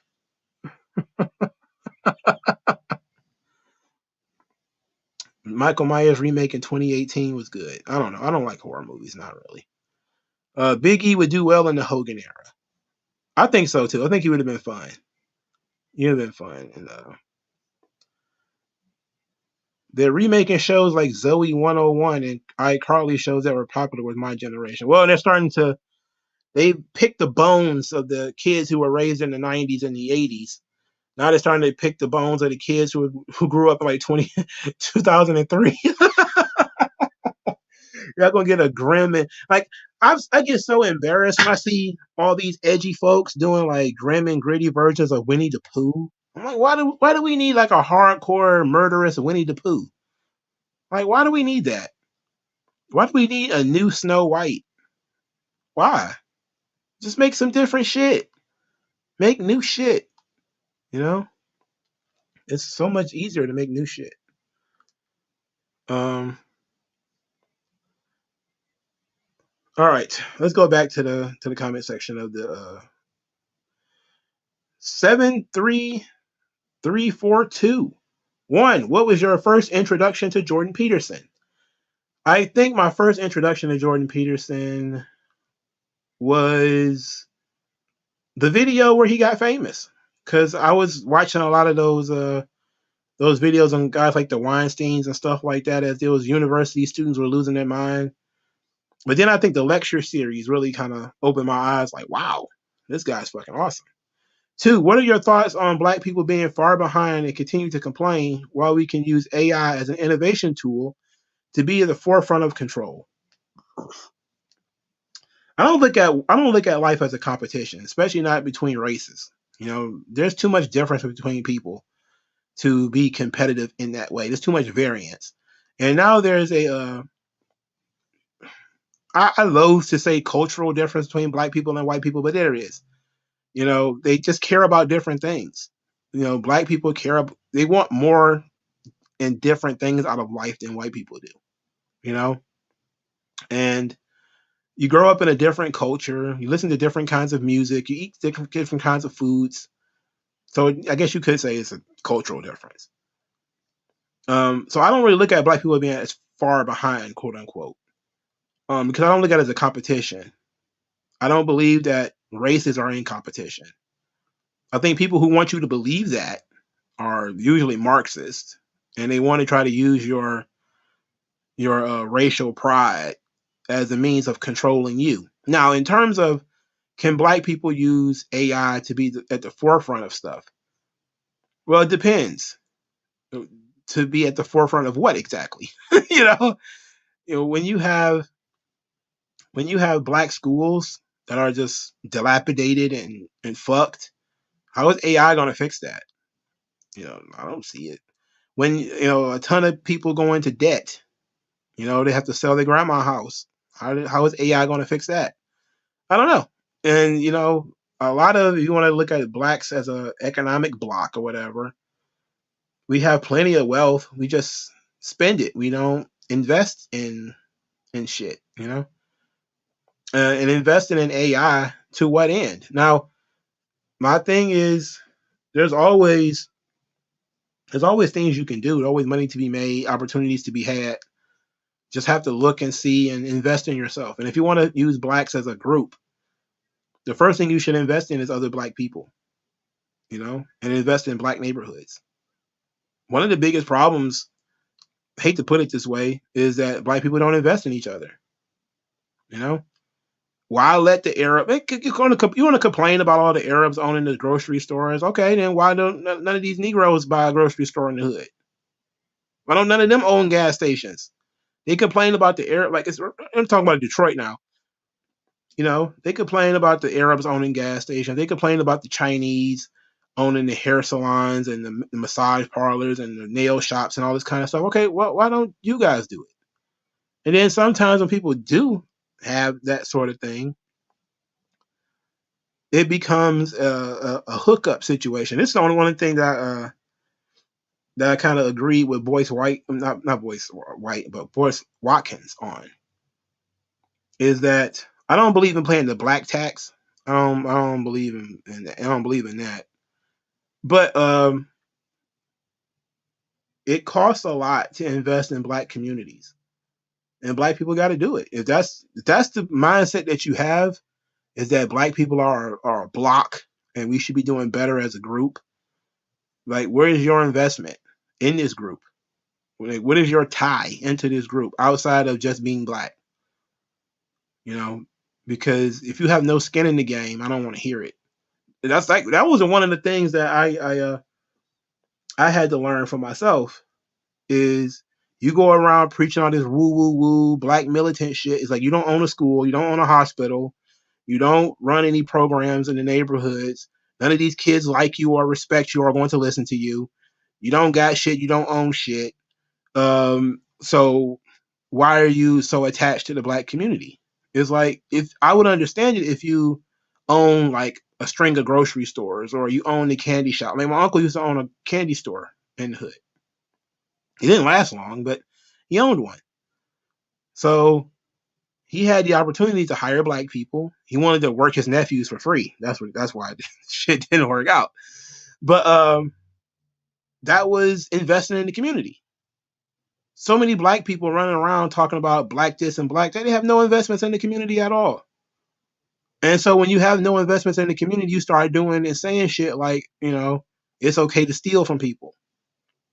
It's okay to run in these stores and talk to these Arabs and these Hispanics or whatever any kind of way, and then when they kick you out, they racist. It's like you don't invest in your own neighborhood. Those people respect themselves. I remember I walked into the store one time, dog. I wasn't going in the store anyway. I was cutting through the parking lot. And there was some dudes standing outside the store boycotting the store, saying that the Arabs, the Chaldean store owners were racist. I'm like, man, I don't know. So I asked him what happened, and he started talking about how, you know, yada yada yada, this and that, and they're blood sucking the neighborhood. I was like, okay, so you get rid of them, now what? You know, now what? You got, let's say he packs up his shit and he leaves tomorrow. What are you gonna do? You're gonna go home, smoke a joint, and be like, I won. Meanwhile, people who wanted to like get a bag of chips now have to go further away to get it. Like, you don't think. I don't give a fuck about your activism. You're actively harming people. You want to really fuck with these people, compete with them. Stop complaining about them. So that's how I look at things. Tyrus versus EC3, I cannot believe it is so openly pathetic. Billy Corgan should be arrested. I know it's his own money, but he should be arrested. I'm sorry, 73342. Second question. Oh no, third question. Do you subscribe to Newsmax or OAN? Do you prefer local news instead? I don't prefer any of that. The local news is just as bad as national news. And Newsmax and OAN are run by lunatics. There's no way. Look, there's a lot of conservative nut jobs out there. Like there might be individual people that are, you know, doing a good job, but most of the organizations are just nutty as shit. Like I like what's her name? Savannah or something. What's the young lady's name? She does like all the girl on the street stuff. She's not too bad. She's a little bit of a nut job too, but she's not too bad. She's actually, you know, boots on the ground, goes and does stuff. That's back when I used to watch Tim. That's when, you know, Tim was, you know, going into like Sweden and shit, you know, like that stuff was interesting. Then it became, let's just talk at this desk all day. I'm like, yeah, I'm sorry, enough talking. 4. Were you a fan of Aqua Teen Hunger Force or Robot Chicken? I thought they were funny, both of them, but I was never like a fan of either one of them. All that stuff was basically just a prelude to anime for me. Like Aqua Teen Hunger Force and all this. It's like, yeah, let's just get to the anime, you know? Or it was the opposite. It was shit that came on after anime. One of the two. Because I know during the early days of Adult Swim, the anime came on first. And then they started creating their own shit. Cowboy Bebop, Outlaw Star. Oh, those were the days, man. 5. What are your thoughts on DC Comics announced Godzilla versus Kong versus Justice League? What? Oh, we all know they're gonna end up working together, right? So Superman is about to be punching King Kong in the head. Okay, sure. I don't know. What is Green Arrow gonna do? What is he gonna do during this whole ordeal? I don't know. I don't. It doesn't sound that great to me. 6. Bret Hart said he wouldn't mind signing to AEW as an agent, but they want him to be a manager. What are your thoughts? I think part of it was that Bret didn't want to travel, and I think he said the same thing about the Performance Center, is that he was willing to help train, but he didn't want to move to Florida, nor did he want to be full time. Bret's older than people think he is, okay, and he had a stroke. That guy don't want to spend all his time traveling. Like somebody like Jake Roberts pissed away so much of his money that yeah, he probably does need a job. But Bret doesn't need no fucking job, right? Maybe if there's something he could do remotely, like via Zoom or something like that, I would probably look into that. He doesn't need to be in the building, you know. So if he could be a producer via Zoom, that would be cool. You know, there's definitely a place for Bret Hart in the business. But I don't think he's going to leave his family at what he's like 70 now or something like that. Like, there's no way he's going to be on the road.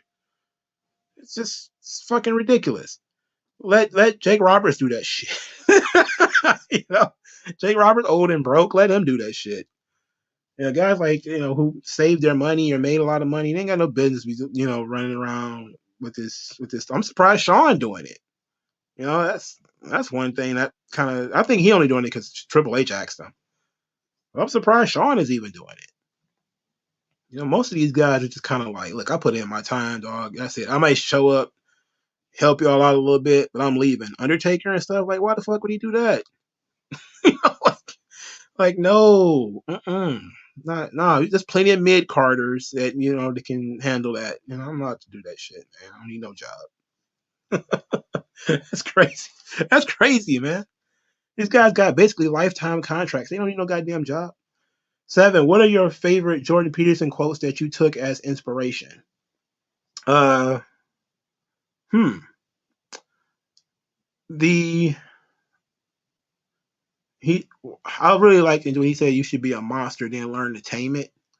That was that was very important. Even though it's some of his more profound stuff is him doing an interpolation of Jung. But I really like that. I liked the 12 Rules for Life. That book in general was very good. I didn't read the second book, but I read the third book, because his first one was a textbook that he wrote for his classes, and that shit's impossible to read. I cannot read that; it's too much. But his second book, 12 Rules for Life, that joint was good. That was a good book, man. It's a self-help book. It's not political in any way. And when you learn about personalities, I think that actually it helped a lot. And that was his area of expertise was personality traits and stuff like that. So that stuff is amazing to learn. So there's a lot of things that you can learn from him. Like, putting me on the spot, that would be the first one that would come to my mind is, but I also like when people take the piss out of Jordan Peterson and he goes on these, you're Pinocchio in the belly of the whale. You be like, oh my God. Like, what? 8. Have you ever been interested in real estate? Yes, I wanted to take a real estate exam. Then I got bored. It didn't quite work out. It didn't quite work out. Darian Miles has several questions. Oh goodness. 1. What are your thoughts on Disney selling its IPs and assets? Well,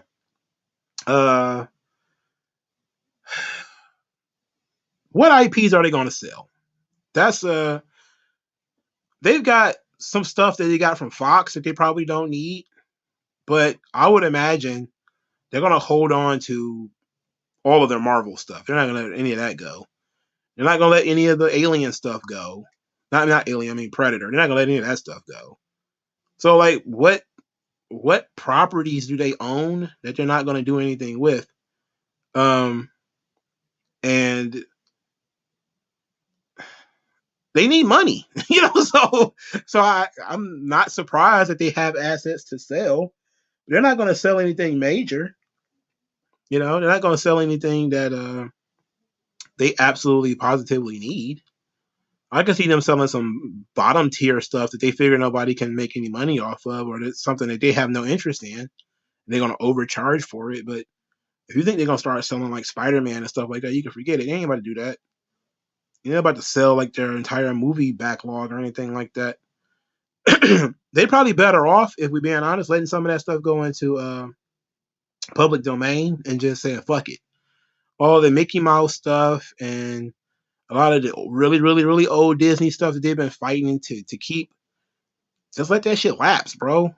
Just let it lapse and let other people do their thing with it, and then just say fuck it. But I'm not surprised they're so financially fucked after Florida did what they did to them. Took away their special exemption. That's what they get for trying to force feed politics onto people instead of just being an entertainment company. I don't think they'll sell Star Wars again. They ain't selling that. It's too much of a moneymaker. Even though they lose money on the movies, they're not going to sell it because the potential that somebody else could do something with it is too much. Sell ABC for sure. Absolutely. Sell ESPN. Yeah. You don't need those. Sell your cable networks. They're going out of business anyway. Darian Miles said, what's the most overrated movie you've seen? Mine is Titanic. I think we talked about overrated movies. Titanic should be on the list. Titanic definitely should be on there. It's a women's movie. I didn't know that when I first watched it. That movie is terrible. What's the end game of Hollywood? The end game of Hollywood is to create art propaganda. I saw something today that was very, very interesting. Some kid named NLE Choppa remade Nelly's It's Hot in Here, and it's one of the worst things I've ever heard in my life. And a tweet that retweeted it said, we have art being made by dumb people. And I said to myself, God damn it, he's right. That's part of the problem. Today's art, music, movies, TV shows, is not made to intellectually stimulate you anymore. It's made to make you look dumb. And Hollywood, I think the end game for them is if you are a happy consumer and you just consume, and then they can pump messaging into your life and control or manipulate you in ways that benefit their paymasters. I think that's the goal. And I think if you've been looking at how, especially rap music over the last 30 years have gotten dumber and dumber, it's not just the music is dumb, because the music been dumb. It started out as party music, so it's been dumb. What I'm saying is the artists have gotten dumb. Like DMX raps about, raping 15-year-old girls or whatever, but there was still an element that you feel like he may have read some stuff, Like, DMX ain't sitting down reading everything, but he probably read something. He probably had life experience that you can learn from. Now these kids are like bred to be rappers from, third grade. They can barely read. They don't even know what made the song that they're sampling fun. They don't even have the artistic ability to do a recreation of said song. They're fucking idiots. And it's the same thing when it comes to these Hollywood writers and stuff. A lot of these people are political propagandists. They're not writers. They're propagandists. They're not in a position because they're good at their job. They're in a position because they kiss the right asses. It's a patronage system. So when you ask what the end game of Hollywood is, it's to control you. It's stupid people writing bad art that they accept you to consume, even though it is bad. because the messaging will control your behavior. Have you? The crazy thing is, in America, we're so damn cynical. We're the people who killed God, and the people who say that God, the government is evil. Like, that stuff came out of the United States. Like, I don't think there was a real atheist movement in the world anywhere until the United States came along. Like, there was people who had, like, Japan or whatever, they had like their own little gods and stuff. But like an open God is dead kind of, and even though that's Nietzsche, which is not American, but in our society, because we have freedom of speech, we can stand on street corners and tell people that God is dead and your God ain't real. We're the people who wanted to find out how the magician does all his tricks. We want to expose pro wrestling, expose magic, expose the psychic hotlines, expose everything. That's just in our nature. That's what Americans do. But at some point, it's become not about exposing things, but about controlling your behavior. And that's what they want to do. No longer do we want to expose people, or people that are in quote unquote positions of power, I guess you could say. Here's another one. Why did MLB was on strike in 1994, and how did it kill the popularity of baseball? I don't know why they was on strike, because I'm not a baseball fan. I can tell you, though, that Major League Baseball, up until I think the 90s, was like the number one sport on planet Earth. You talk to some older white people, they love baseball. I mean, love it. They grew up listening to baseball games on the radio. Baseball players were all their heroes.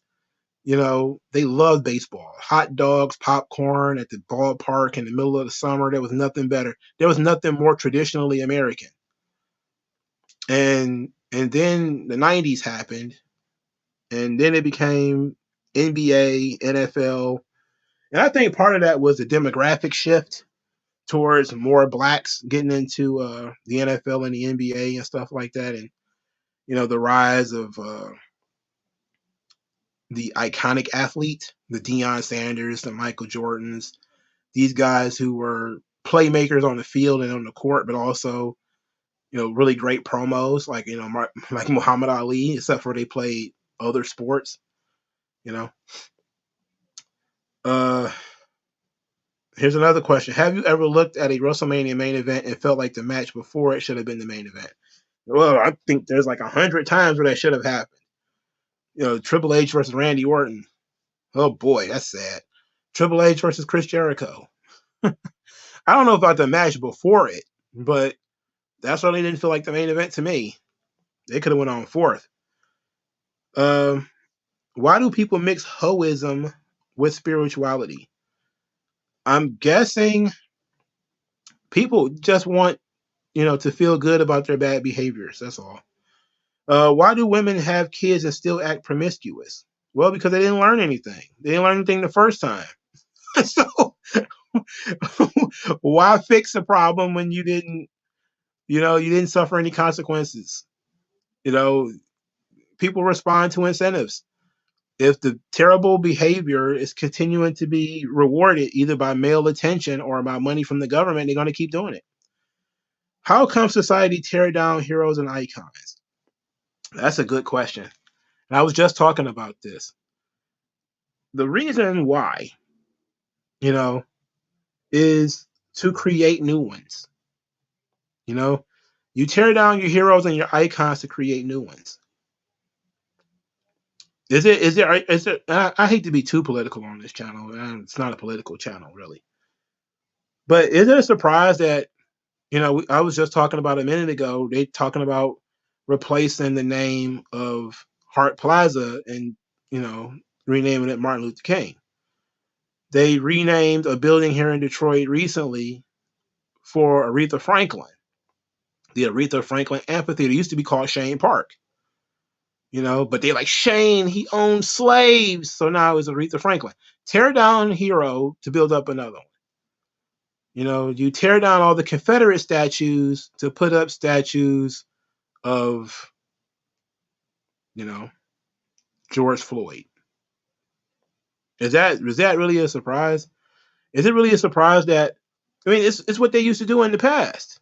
Like in the Quran, you see that you know these the Muslim revolutionaries, they'll go into a town and destroy the temples and destroy the monuments and replace them with you know Muslim monuments. And it's the same thing with Christians. It's like this is kind of how religious and ideological zealotry works. You don't want people to believe. That's why Zeus and Thor and all of them went from being gods to being just myths. It was a way of bringing them down. They're not gods. They're just myths. They're just characters created by Vikings. There's nothing special about these characters. They're no different than Superman or Green Arrow. So now you have the atheist movie. They're doing it to Jesus. And no different than Captain America. And so that's just kind of how these people are. Okay, 73342 has 3 more questions. Whatever happened to black people you don't heard from anymore, but still around, like Sheriff David Clark, Stacey Dash, Diamond from Diamond and Silk, Charles Payne, and others? I don't know. Like, I don't know what happened to Stacey Dash. I think Stacey Dash probably did this to herself. I think she dashed herself out of there. I think Diamond and Silk were just like a pair, but they had their moment in the sun, and they went too far. They went a little too Jordan, Jesse Lee Peterson, and ended up destroying themselves. I think typically just black conservatives, they have a moment in the sun and then they get replaced. There was a time that young lady, what's her name, Kim something. She's from Baltimore and she's about to run for mayor or something like that. She was popular for a little while. She ran for mayor, she lost, and then everybody was like, "Oh, she got a white husband anyway," or something like that, and that was it. And like that was it. But sometimes people become famous and they let it go to their heads. I think Damon and Silk, they let it go to their head, and they lost the plot.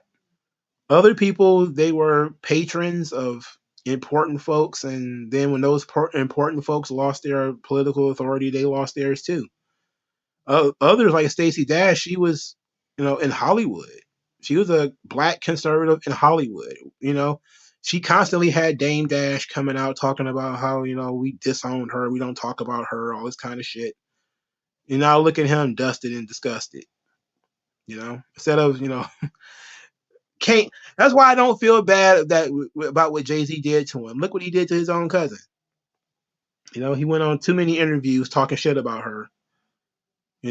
Thinking that he was hot shit because he was saying all the right stuff. And then what?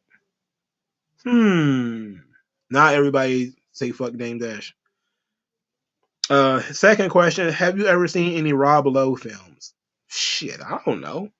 Who the fuck is Rob Lowe? Third, what are the last remaining secrets in wrestling you think have never been exposed yet? Now that's a good question. What are some of the secrets of wrestling that has yet to been exposed? I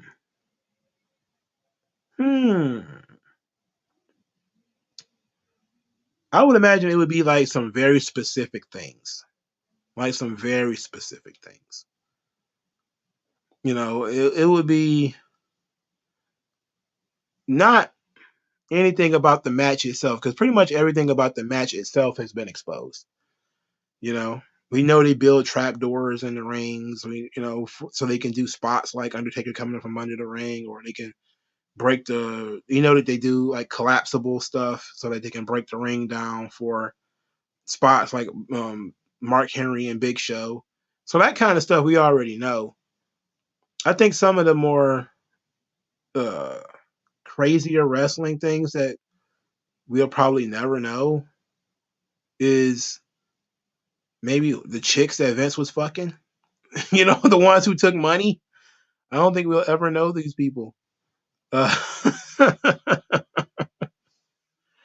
Whether Ashley was actually raped on the Tribute to the Troops thing, even though she apologized to WWE about it. Apparently, people think something was up with the apology. I don't know. She didn't apologize publicly, but she also didn't write that letter publicly either. It was made public by her attorney, that Constantine Kairos guy. Um, so I don't know. I can't tell you, but it would be salacious shit like that. Like who was the woman that Vince gave like $7 million to? Like I would want to know who that is. I want to know if something actually did happen to Ashley Massaro while she was on the Air Force on the military base. Those are the kind of things that should be exposed. That if you have like legitimate information, legitimate evidence, we should talk about them. If you just have, well, here's what I think, it's like, oh well, we could all basically just say it was Christy Hemme was the chick that Vince was banging, and she tried to out him as being she threatened him, extorted him. Okay, she didn't say it wasn't her, and she really has. She been very low on these situations ever since. But it also stands to reason that she was part of the whole kayfabe project with Lita, and it was Lita, Christy Hemme, I think, was it Gail Kim that was part of that project too? They was trying to crowdsource something to do these vague stories about women in the business and how they were sexually harassed and all this kind of crap. It didn't quite work out. It flopped. But I don't know. All right, so is this the last question? It might be. Prince Ali the greatest. Who would you bang out of these options? From Marvel, Black Widow, The Wasp, Mystique, or Jean Grey? From DC, Wonder Woman, Supergirl, Starfire, or Batgirl? I don't see anything wrong with any of these choices, except maybe Mystique. She's blue. Maybe she's blue. And I don't know, Jean Grey can read your mind, so I'm not so sure if that's be. How would sex be with somebody who is psychic? Could you have any element of surprise with that person? Like, could you blindfold Jean Grey and she really be into it? Because she can still read your mind. So, like, what can you do really? So that would be like the question I would have. Like, what you can do really?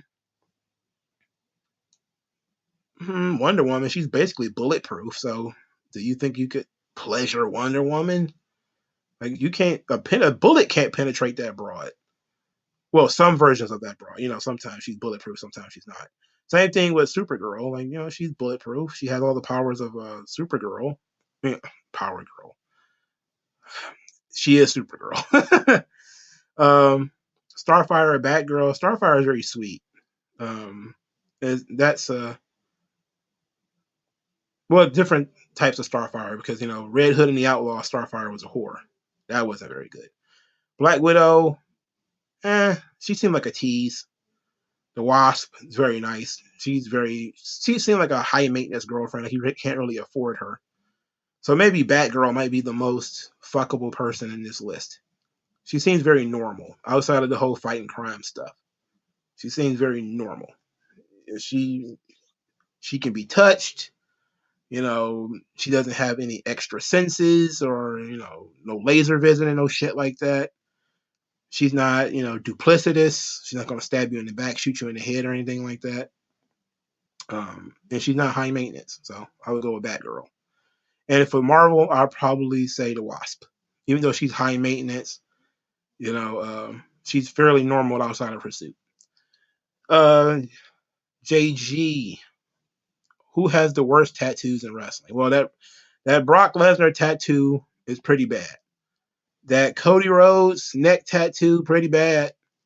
That hook tattoo, that one he got on his bread basket, pretty bad. His abdomen, that shit sucks. Some tattoos are just really dumb. I think I can't pick one wrestler that has several bad tattoos. I could just notice that there's some really bad tattoos. Big Armada says, I think Michael Malice said it best. Politics is just Hollywood for ugly people. I thought he said it was for nerds. Both of them are true, though. Top Dogs, how different is Vince McMahon from the 90s and 2000s compared to now? I think I think Vince is more chill now.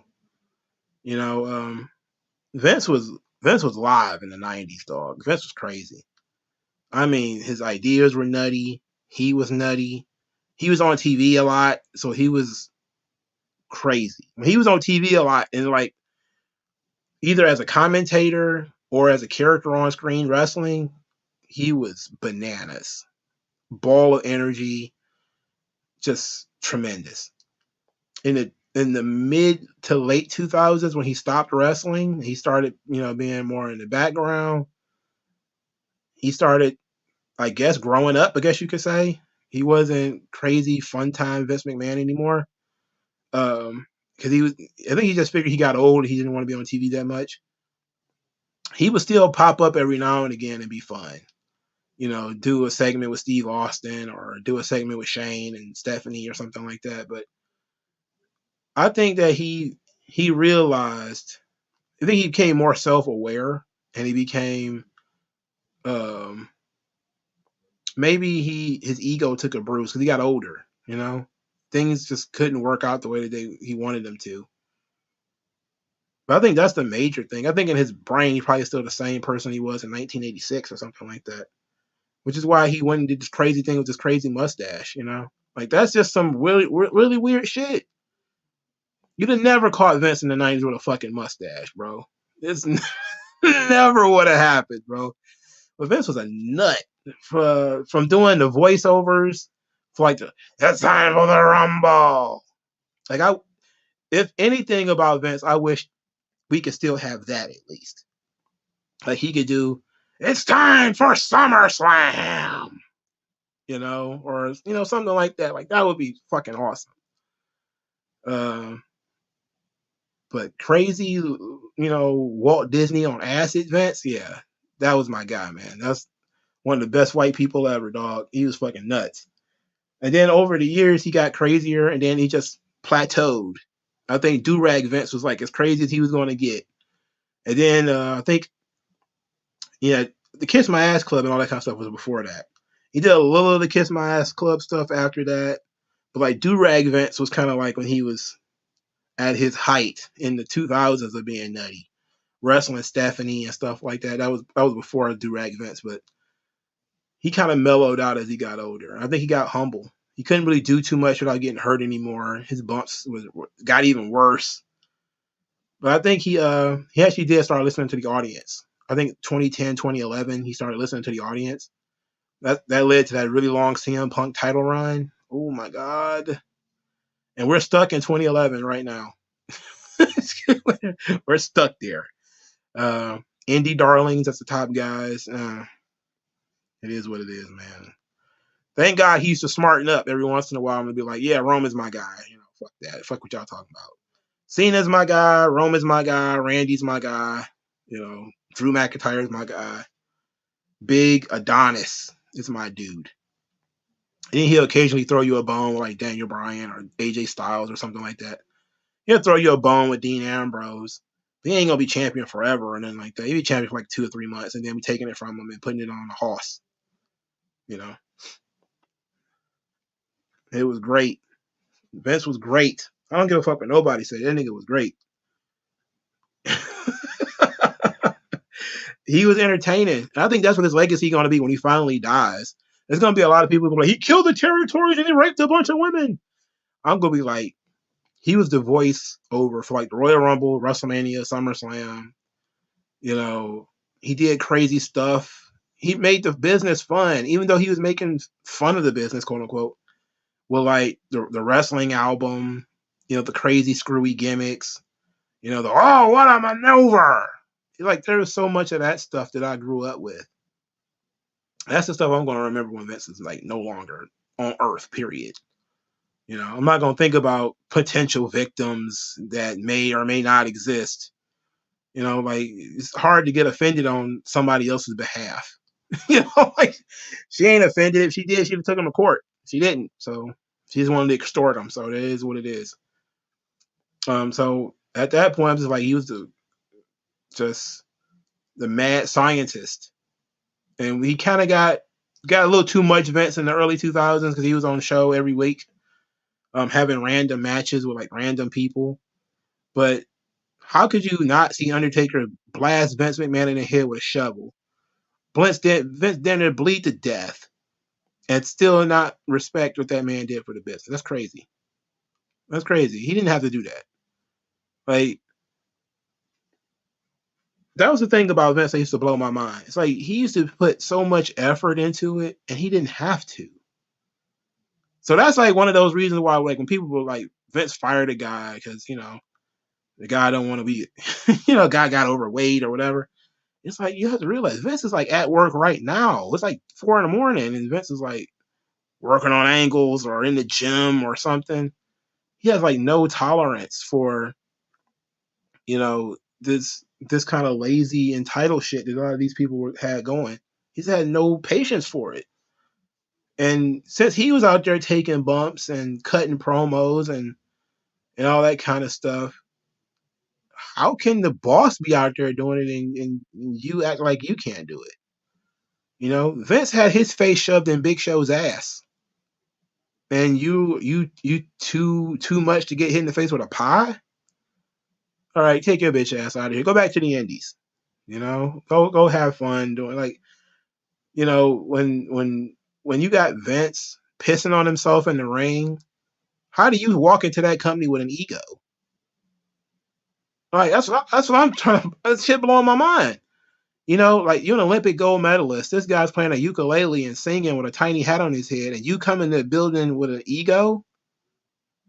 You ain't never done shit. Oh, I was champion in Ring of Honor. Fuck Ring of Honor.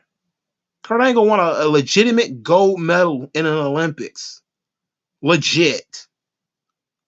Still could make fun of himself and play with a ukulele with a tiny hat and pour milk all over himself.